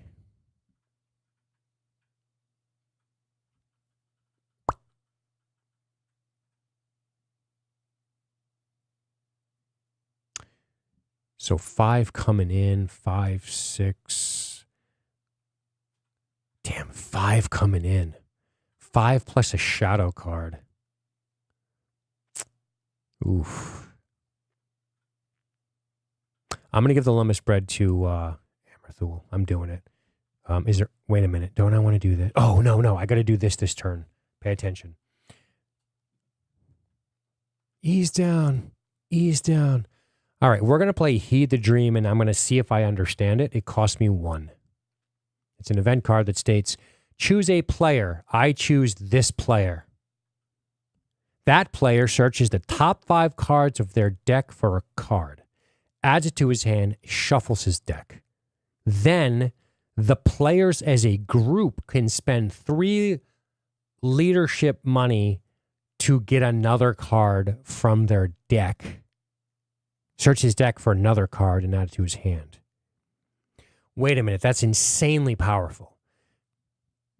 That's insanely powerful because the second sentence says, the players as a group can spend 3 lore to have that player search their deck, not the top 5, their deck for a card and add it to his hand. We need this right now. We're doing it.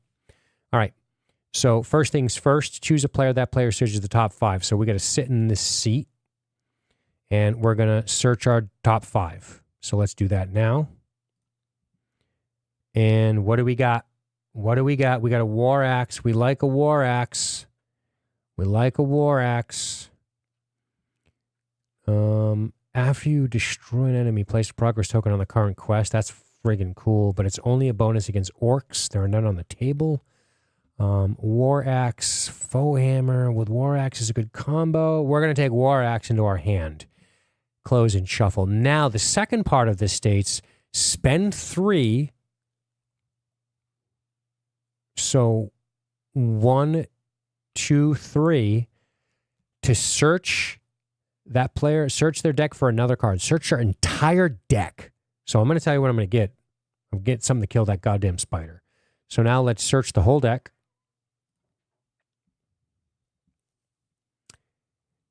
Allies, we could grab Gandalf and sneak attack him in. Events, we could get Feint. Choose an enemy engaged with a player. The enemy cannot attack that player this phase. It's crazy not to get Gandalf.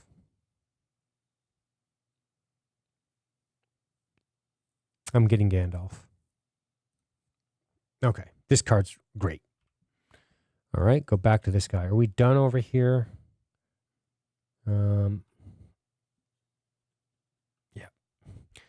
We are not done. We will play Galadriel's Handmaiden for 2. So 1, 2. Galadriel's handmaiden states, after she enters play, choose a player, the player lowers their threat by 1. We're going to go ahead and lower their threat. Even though we like to engage on our terms, and we're getting close to the 32 that draws in the spawn. So we're going to drop them. And lastly, we will play the Sylvan Refugee for 1. Let's stack them up, baby. Okay, great. Done. Over here.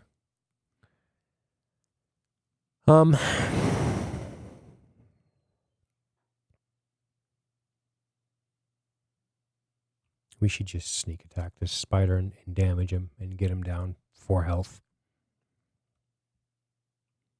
But we should do it in the questing phase so Gandalf can quest.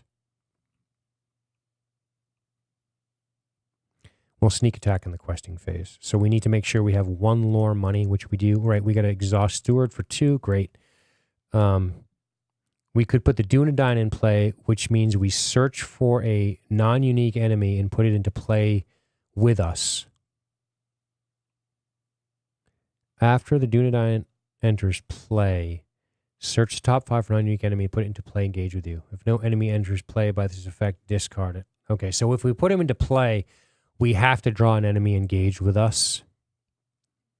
It's because he costs 0 and he hits for 3 and he has 3 health. He's so good. For 0 money, that's so good for 0 money. We're going to put a War Axe on Aragorn. It cost me 1. So we're going to stick an axe in Aragorn's hands. Then we can use Foe Hammer if necessary. We still need to make sure we have 5. Which we don't. So, oh no, we only need 1. We only need 1 because we're sneak attacking Gandalf in. Right. We could sneak attack Gandalf in and then play Gandalf, but that's less exciting to me. We will play the Dunedain Hunter. We will. Why not? Let's load the board. So now we have to search the top 5 for a non-unique enemy, and we found one. A wimpy one. Beautiful. Boom. Close and shuffle. And this guy does something when revealed. Choose 1 character currently committed to a quest. Deal 2 damage to the character. Well timed because nobody's committed to the quest. Awesome. Now that we're engaged, we get all of our engagement shit. He gets an icon. This guy doesn't have to exhaust a quest using his stone. Great. Good play. Good turn. Great. Planning phase is done. Let's quest. And then maybe we will engage this lady before we get overwhelmed. All right, questing phase. Quest. And we'll keep this guy untapped to heal. On this side of the table, oh, dude, he gets a +2. Questing, but he's not exhausting, so he adds 4.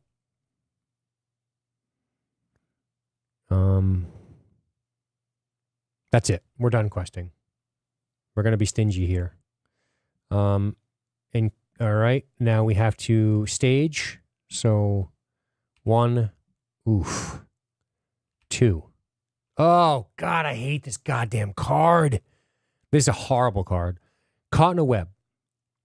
When revealed, the player with the highest threat level attaches this card to one of his heroes. It's a condition that states he does not ready during the refresh phase unless you pay 2 from his pool to We got to put it on the guy that has Steward of Gondor. So he's caught in a web, which means when he exhausts, he cannot unexhaust unless he pays 2. That's brutal. Oh, that's brutal. Caught in a web sucks. Okay. All right. Quest resolution. I don't hate it. So during quest resolution, sorry, I'm going to put my cheat sheet over there. We have an action window.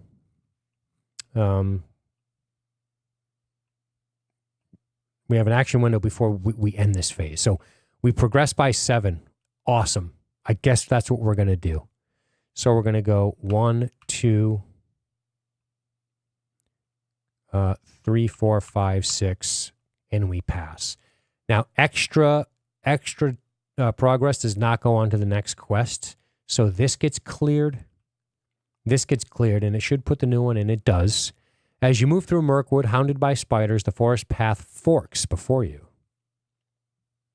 Now we flip it. When you defeat this stage, proceed to one of the 2 chosen stages paths. Okay, this is an easy one. It's only 2. Nothing terrible happens. So that's quest resolution. Travel phase. Reveal the top card of the encounter deck to travel here.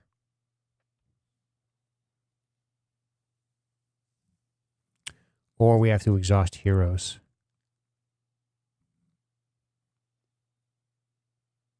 Well, we can't exhaust heroes. So we need to reveal an encounter card if we want to go here. Oh, you know what? I never took my... When I cleared Mountains of Mirkwood, I never took my my thing I get, right? Which is search 5. It doesn't... I'm not going to go back in time now. Do I really want to draw another encounter card? I guess.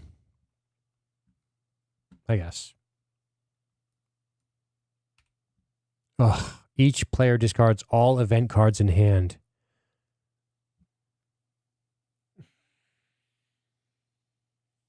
Gandalf will not be sneak attacking. Oh, that is so rough. Treachery cards are the worst.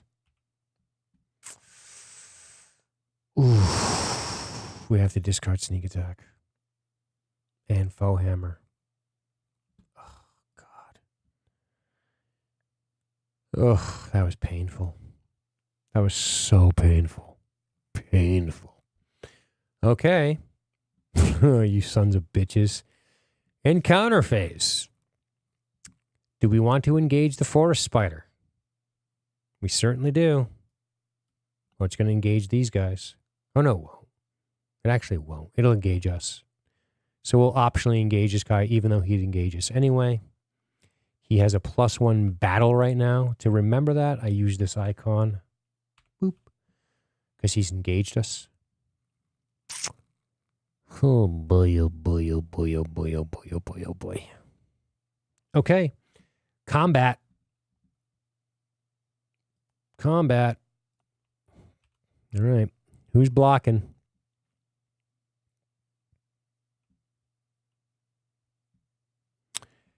The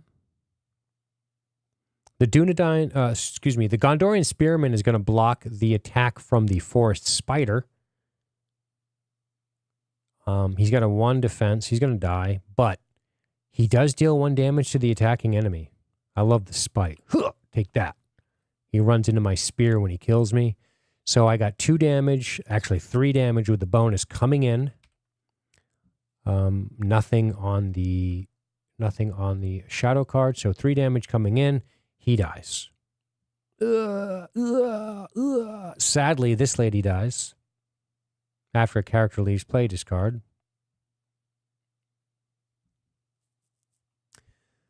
All right.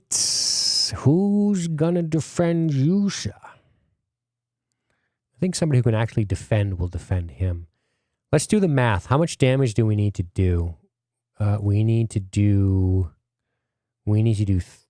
3. We need to do 6. Do we have 6 on the board? We have 3 from Aragorn. Yep, we can do 6. All right, so Amranthul is going to defend against the orc. Yeah, I defend thee. He's got a 3. So 2 coming in. Shadow tells me nothing. Oh, good, and I hate this card. Deal 1 damage to every exhausted character. So annoying. So he blocks that. That's wonderful. And now we're swinging back, baby. Aragorn will attack the spider for 3 damage. Pow. It has no defense because Aragorn takes away a defense. So this spider dies because it takes 3. It has 3 left. Goodbye. He's not going to exhaust because he doesn't want to have to unexhaust by paying money.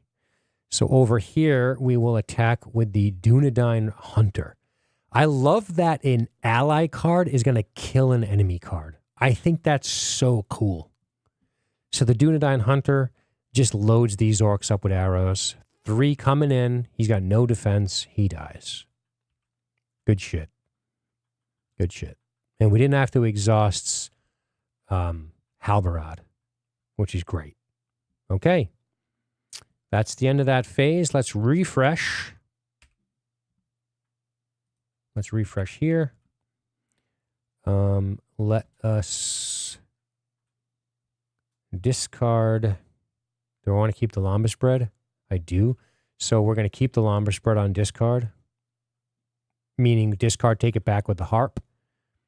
And go to the next turn. Our threat is 31. Oh boy, we don't have a choice next turn on the spawn. We got Gandalf in this pile still. What do we get over here? And we got to draw 3 more. 1, 2, 3. Another side quest. After it's defeated, you may search your deck for 1 card and add it to your hand. I love it. This deck is like, F you, game. We're getting the cards we want. I don't think I have any other... I think all my sneak attacks are gone, right? Oh, I'm looking at the wrong deck. I'm a dingaling. I'm a dingaling. All right. Why do I have 4 cards? I got 1 from upkeep, drew 3. That's 4, and I had 1 that I kept. Okay, just making sure. All right, we're chopping up baddies. Next order of business is what do we want to do? What do we want to do? We can get Gandalf in. We can get Gandalf in. We can engage a spider. We can fight the spider. Hi, buddy.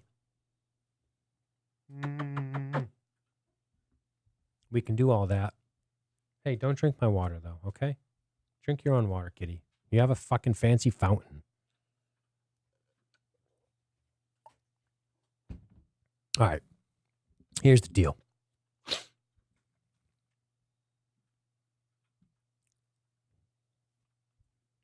Planning phase. Starting on this side of the table, let's go ahead and exhaust the Steward of Gondor. We're going to need money to untap because we're fucking webbed up. We have nothing to remove conditions from this deck, do we? Yeah, that's unfortunate. But we can play Gandalf, babies. And we will. We're going to play Gandalf. And we're going to draw cards. No, we're going to do damage. What am I talking about?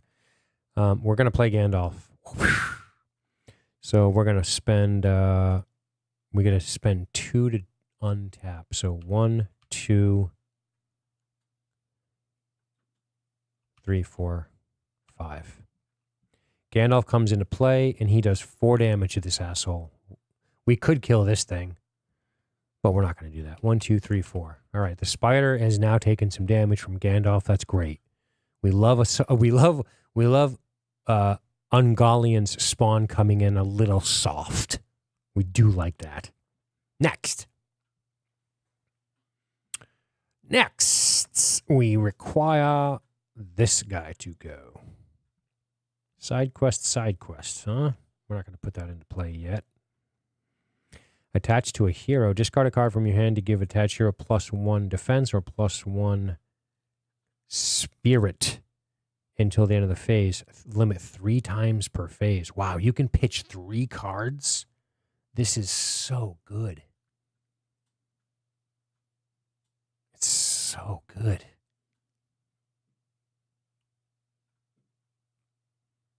We have to play this. I keep saying we should play the Lambus Bread. We should play the Lambus Bread. We should play the Lambus Bread, but we're not.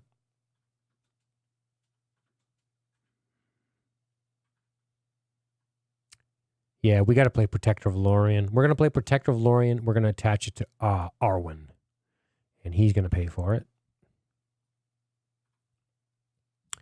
Next, we're going to spend 2 blue, and we're going to play Woodland Courier. Hiya! Another awesome card. After Woodland Quarry enters play, place 1 progress on a location, 2 progress instead if that location has the forest trait. And it doesn't say location, active location. So this is a clever way to get rid of this stupid goddamn card. And that's exactly what we're going to do. It says on a location doesn't mean active. So then we can consider that explored. So we're going to 2 progress instead over here. It is a forest location. Boom, boom. Get out of my face. Okay. Quest. The Holy Grail. All right. We're going to commit. Lots of people. Lots of people. 1. She might as well. 2.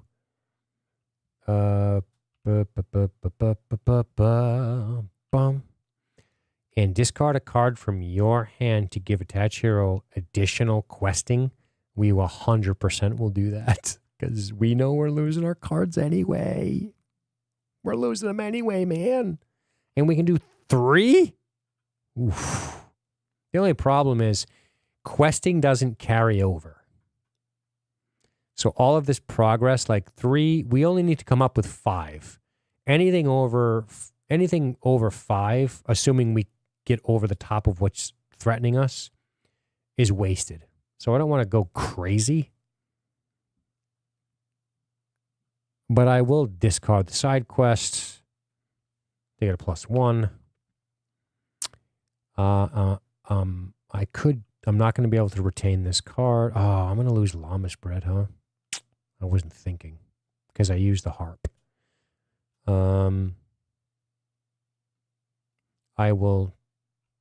I'll take 2 just to play it safe. That's a monster questing team right there, baby. Let me tell you. On this side, we already passed, right? Yeah. Okay, so questing is done. Staging. Boom. Oh, no. Lots of people are going to die. Deal 1 damage to each exhausted character. So she dies, and we lose her questing points. She dies, lose her questing points. See? Aren't we glad we did this? At least it doesn't cause threat. And another forest. Another location. All right, well, we have a current progress on our questing of 3. If we can come up with 5, we'll be very happy. But I fear coming up with a 5 because I think we're going to get attacked by a hill troll. So I'm not doing it. I think a hill troll is waiting because I know this quest. I'm almost certain. Ugh. Yikes. Actually, I don't remember, but I think maybe that's the next quest.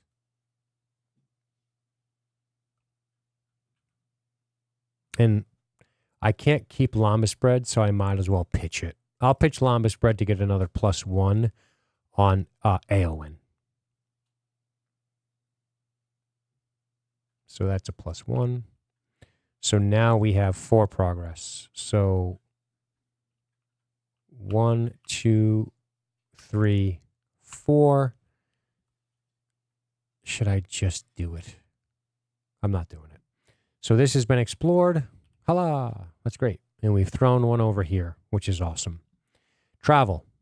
My least favorite thing. Ooh, this is a nice one. After you travel the forest gate, the first player may draw 2 cards. Well, that's cool because first player needs 2 cards. It's also 4, so it's hard. Yeah, so we'll draw 2 here. 1, 2. Another Dunedain Hunter. Beautiful. Oh, excellent. Okay. All right. Travel phase is done. Encounter phase. I think it's time we take on the spider because we have Gandalf. We're doing it. We're doing it. We are drawing in the spider. Oh, boy. Oh, boy.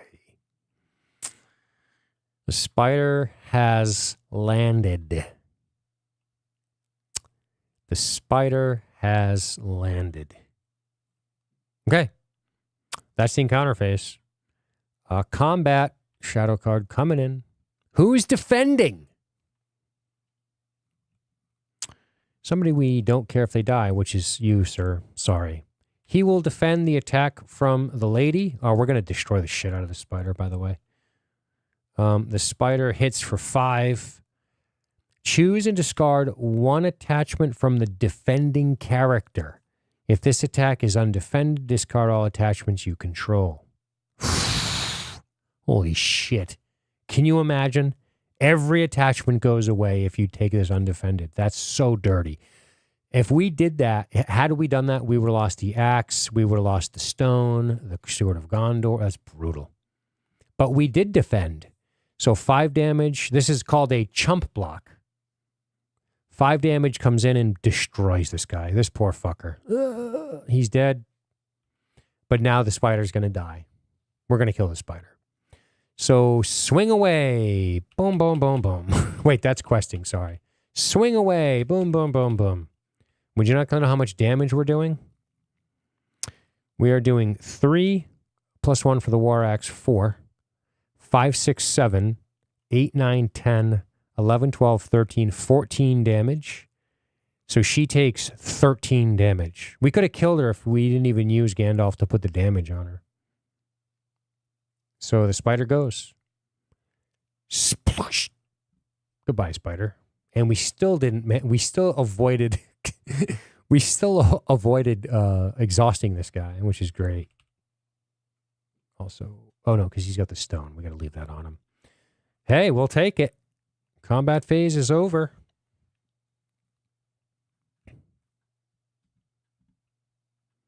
Combat phase is over. I destroyed an enemy. I can choose an... Oh, this is smart. This is actually a smart move right here.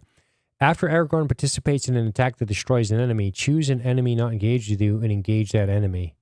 Oh, no. Because I can't put the damage on Gandalf. Because he's technically an ally.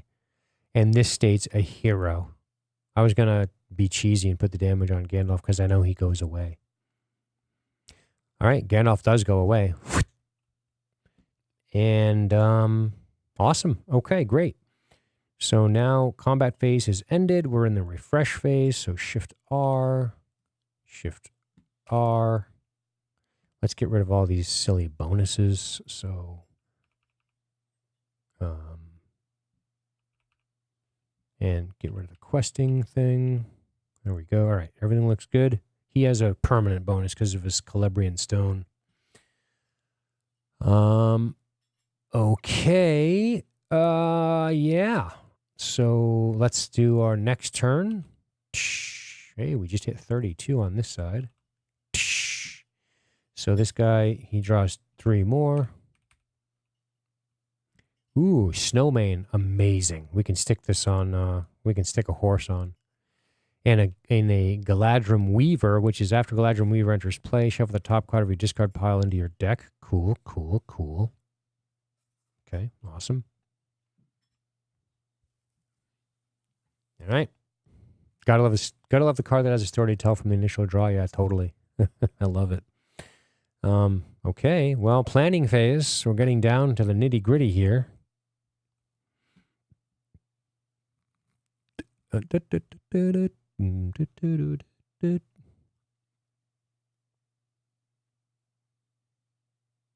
keep forgetting about this shit.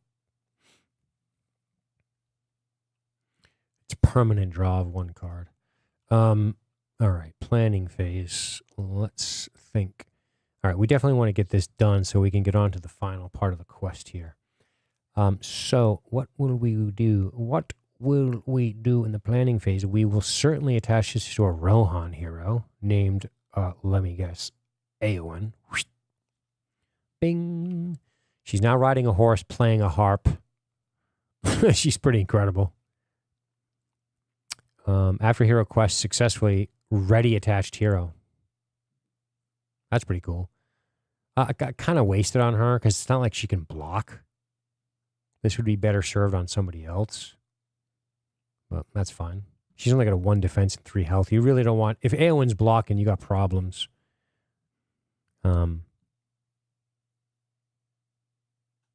She could attack, I guess. After questing successfully, she could unexhaust, then attack, I guess, if you needed an extra +1 attack. Yeah, because you can't double quest, so. What else do we got for money? We can play this guy. Ooh, we can get our llama spread back. And we will. But first, we could play the Woodland Courier again and place 2 progress tokens on this because it is a forest, and we will absolutely do that. So we're going to play this Woodland Courier again. When they come into play, they can put 2 progress tokens on a forest location, and we'll make it the active location because it's got 4 on it, which is great. All right, these guys are pretty much done. Over here, wow, we have a bunch of these guys in our hand, and they have all ranged attacks. They're pretty good, man. Attack for 2. They can take 3 damage. They're pretty good.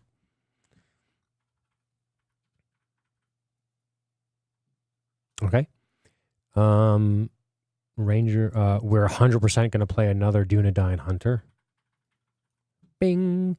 So we search the top 5 of the encounter deck again, look for an enemy. We have 2 choices. We have a big fella. We could take the big fella because we don't want him, or, oh, I hate this card.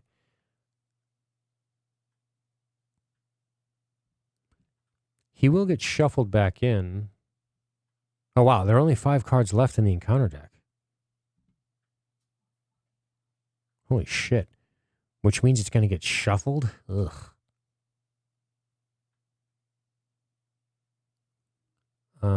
He's got a 2-threat, 35 engagement. He's pretty tough. He is kind of tough, but we could easily kill him and just get rid of him.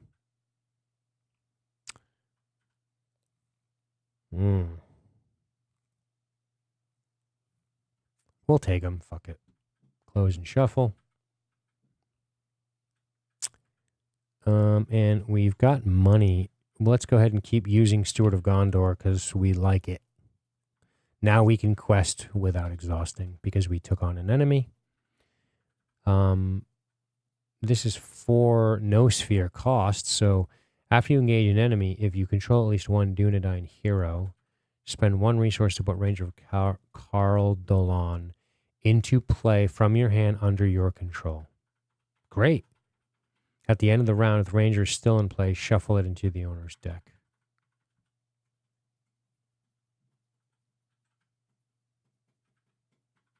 Okay, that's fine. So we put him into play for 3, 1, 2, 3, because we just engaged somebody. After engaging an enemy, if you control at least 1 Dunedain hero, we control many, we can play him for 1 less. We just got to remember he goes away at the end of the phase. But he's good, 2, 2, 2. He's a good soak, too. Aragorn is not making much money. So these guys are kind of all useless, to be frank. So we're done there, done there. Okay, let's quest. Let's quest. Let's go on a quest. Let's commit. Let's commit them all, baby. So let me sit at this table and say we're going to quest with Arwen. We're going to use the Protector of Lorien card. We're going to discard a card from our hand to give ourselves +1 and +1. Because we're going to do it with 2 cards. So 1, 2, because who cares? They go away anyway. I understand this deck. It's really cool. So that gives me +2. Of course Arwen will quest. Of course she will. And there's no reason for this person not to quest. I can't believe I haven't taken any damage. So she will quest. On this side, he will quest because he doesn't have to exhaust because he's awesome. Oh, you know, I wasn't thinking about this guy because he has a resource icon that could have given him. Oh, it doesn't matter. Doesn't matter. Who else is questing over here?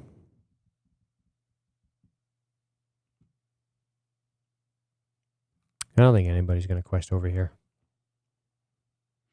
So let's stage it. 1, 2. Why'd I put those face down? Control. 1, 2. Wow, we didn't pull an enemy. We pulled more locations. No reveals. So we made a quest. So we check our questing, and we successfully quested for 7.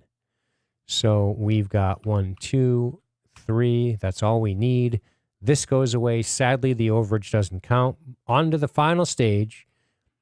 The trail winds into one of the darkest, most tangled parts of the forest. You sense that a foul, dark presence is hunting you, and you move quickly in an attempt to avoid its evil.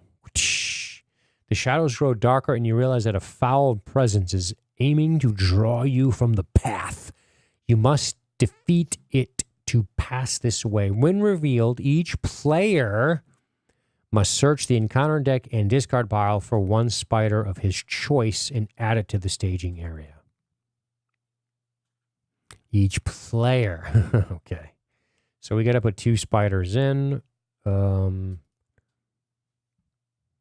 as well just put these 2 spiders in. Whoosh, bing. Whoosh, bing. Close and shuffle. All right, there you go. What else does this say? The players must find and defeat Ungoliant spawn to win the game. Oh my god, I gotta kill that spider again. Ooh, yuck.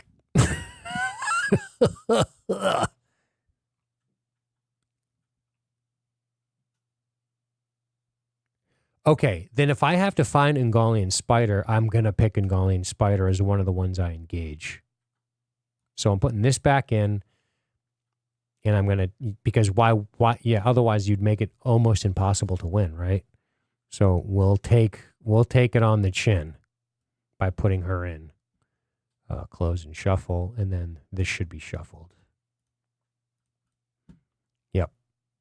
Right? You would 100% want to pick this spider. Okay, well, here we go again.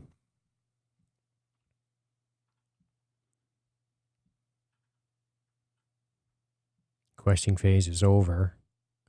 Fuck, man. We shouldn't have grabbed this guy. God damn it. This states that if we defeat this spider, we win. So we don't need to kill every enemy. We just need to kill this enemy. All right, we got this. We got this. Travel phase. We're not traveling. Do you know why? We don't care. We don't need to quest anymore. Well, we do need to quest because if you don't quest, even if you don't care, even if you can't do anything in the quest, if you choose not to quest, you can end up raising your threat because when you fail a quest, everything you fail by raises your threat. So you still have to quest to kind of keep the quest at bay, so to speak. So I guess we will travel. Each player, no. While Enchanted Stream is active, can't draw cards. Okay, we're not traveling. Go fuck yourself. All right. Encounter phase. Oh boy. I think we're going to engage the spider, guys. And you know what's cool? The nice thing about engaging her now, the nice thing about her revealing now is we don't have to worry about the damage she does to the quest because the questing phase is passed. That's one of the nice things about getting this card now. So this is pretty nasty. I'm not going to lie. Combat. Deal shadow cards. Who's blocking? Who's blocking, baby? Holy shit balls. This guy's going to block the main spawn because he goes away anyway. At the end of the round, if he's still in play, well, no, he goes back to my deck. He's going to go to dead. So let's resolve that. So 5 coming in. Bam! 6 coming in. This guy dies. Whoops.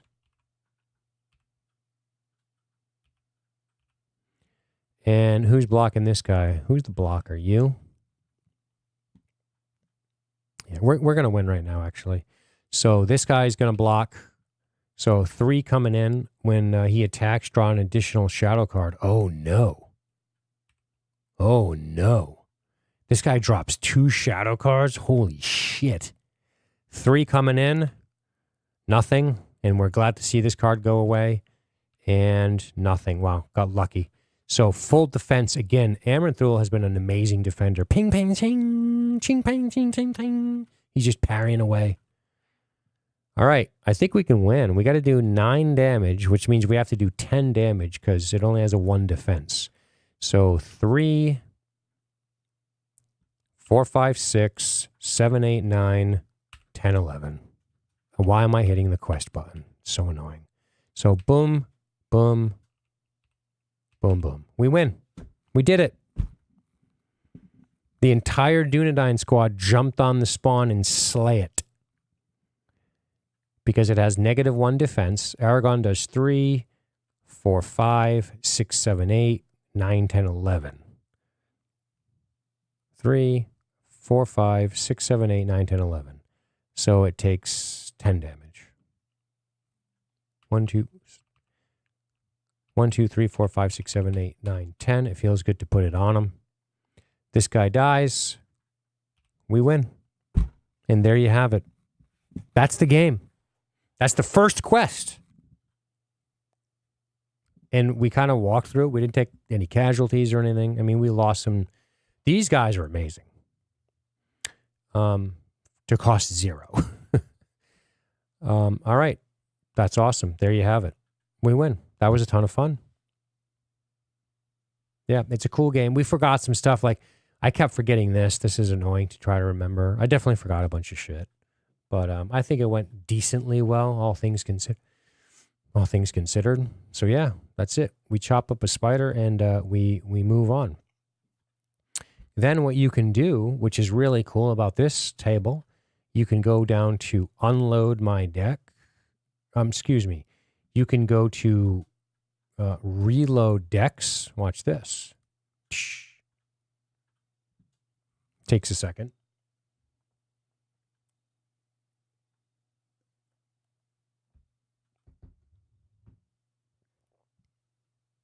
Why is it not doing it? Do I have to unload decks first?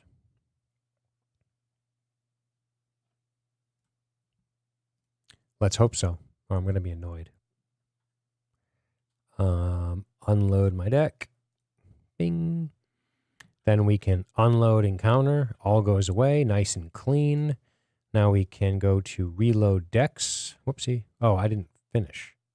Mark as victory. Reload decks.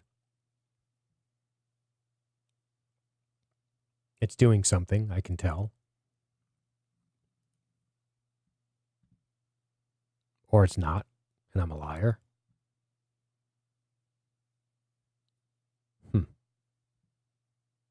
I might have to put them back in. Then you just go up here, you go load quests. You go here, you go, okay, we did passage through Mirkwood. Now we can continue this. Easy, bing. And now it states, emerging from Mirkwood Forest with an urgent message for Lady Galadriel. You must now work your way south along the Anduin River. Cool, right? So it just follows the quests. It's really neat.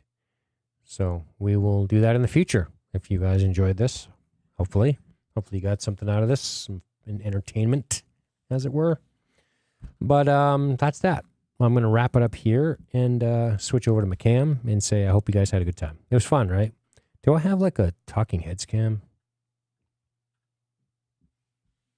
Not really. I guess oh yeah, I deleted it. Break? What? Live game, solo cam, rule cam. Got it. Okay. Anyway, so yeah, that's it. I appreciate you guys hanging out. That was a ton of fun. It's funny. I really hemmed and hawed about streaming this game. I was like, I don't know if people are going to like it. I don't know if I know it well enough. Boo-hoo. Wah, wah. And I was like, stop being a bitch and just do it. So I did. And it was a ton of fun. Ronan, thanks for keeping me company, buddy. I appreciate you. And hopefully we can get the channel to grow. That would be fun. But if not, it's fun just a game. And that's fun for me. So thank you guys very much. It's been a blast. Much love.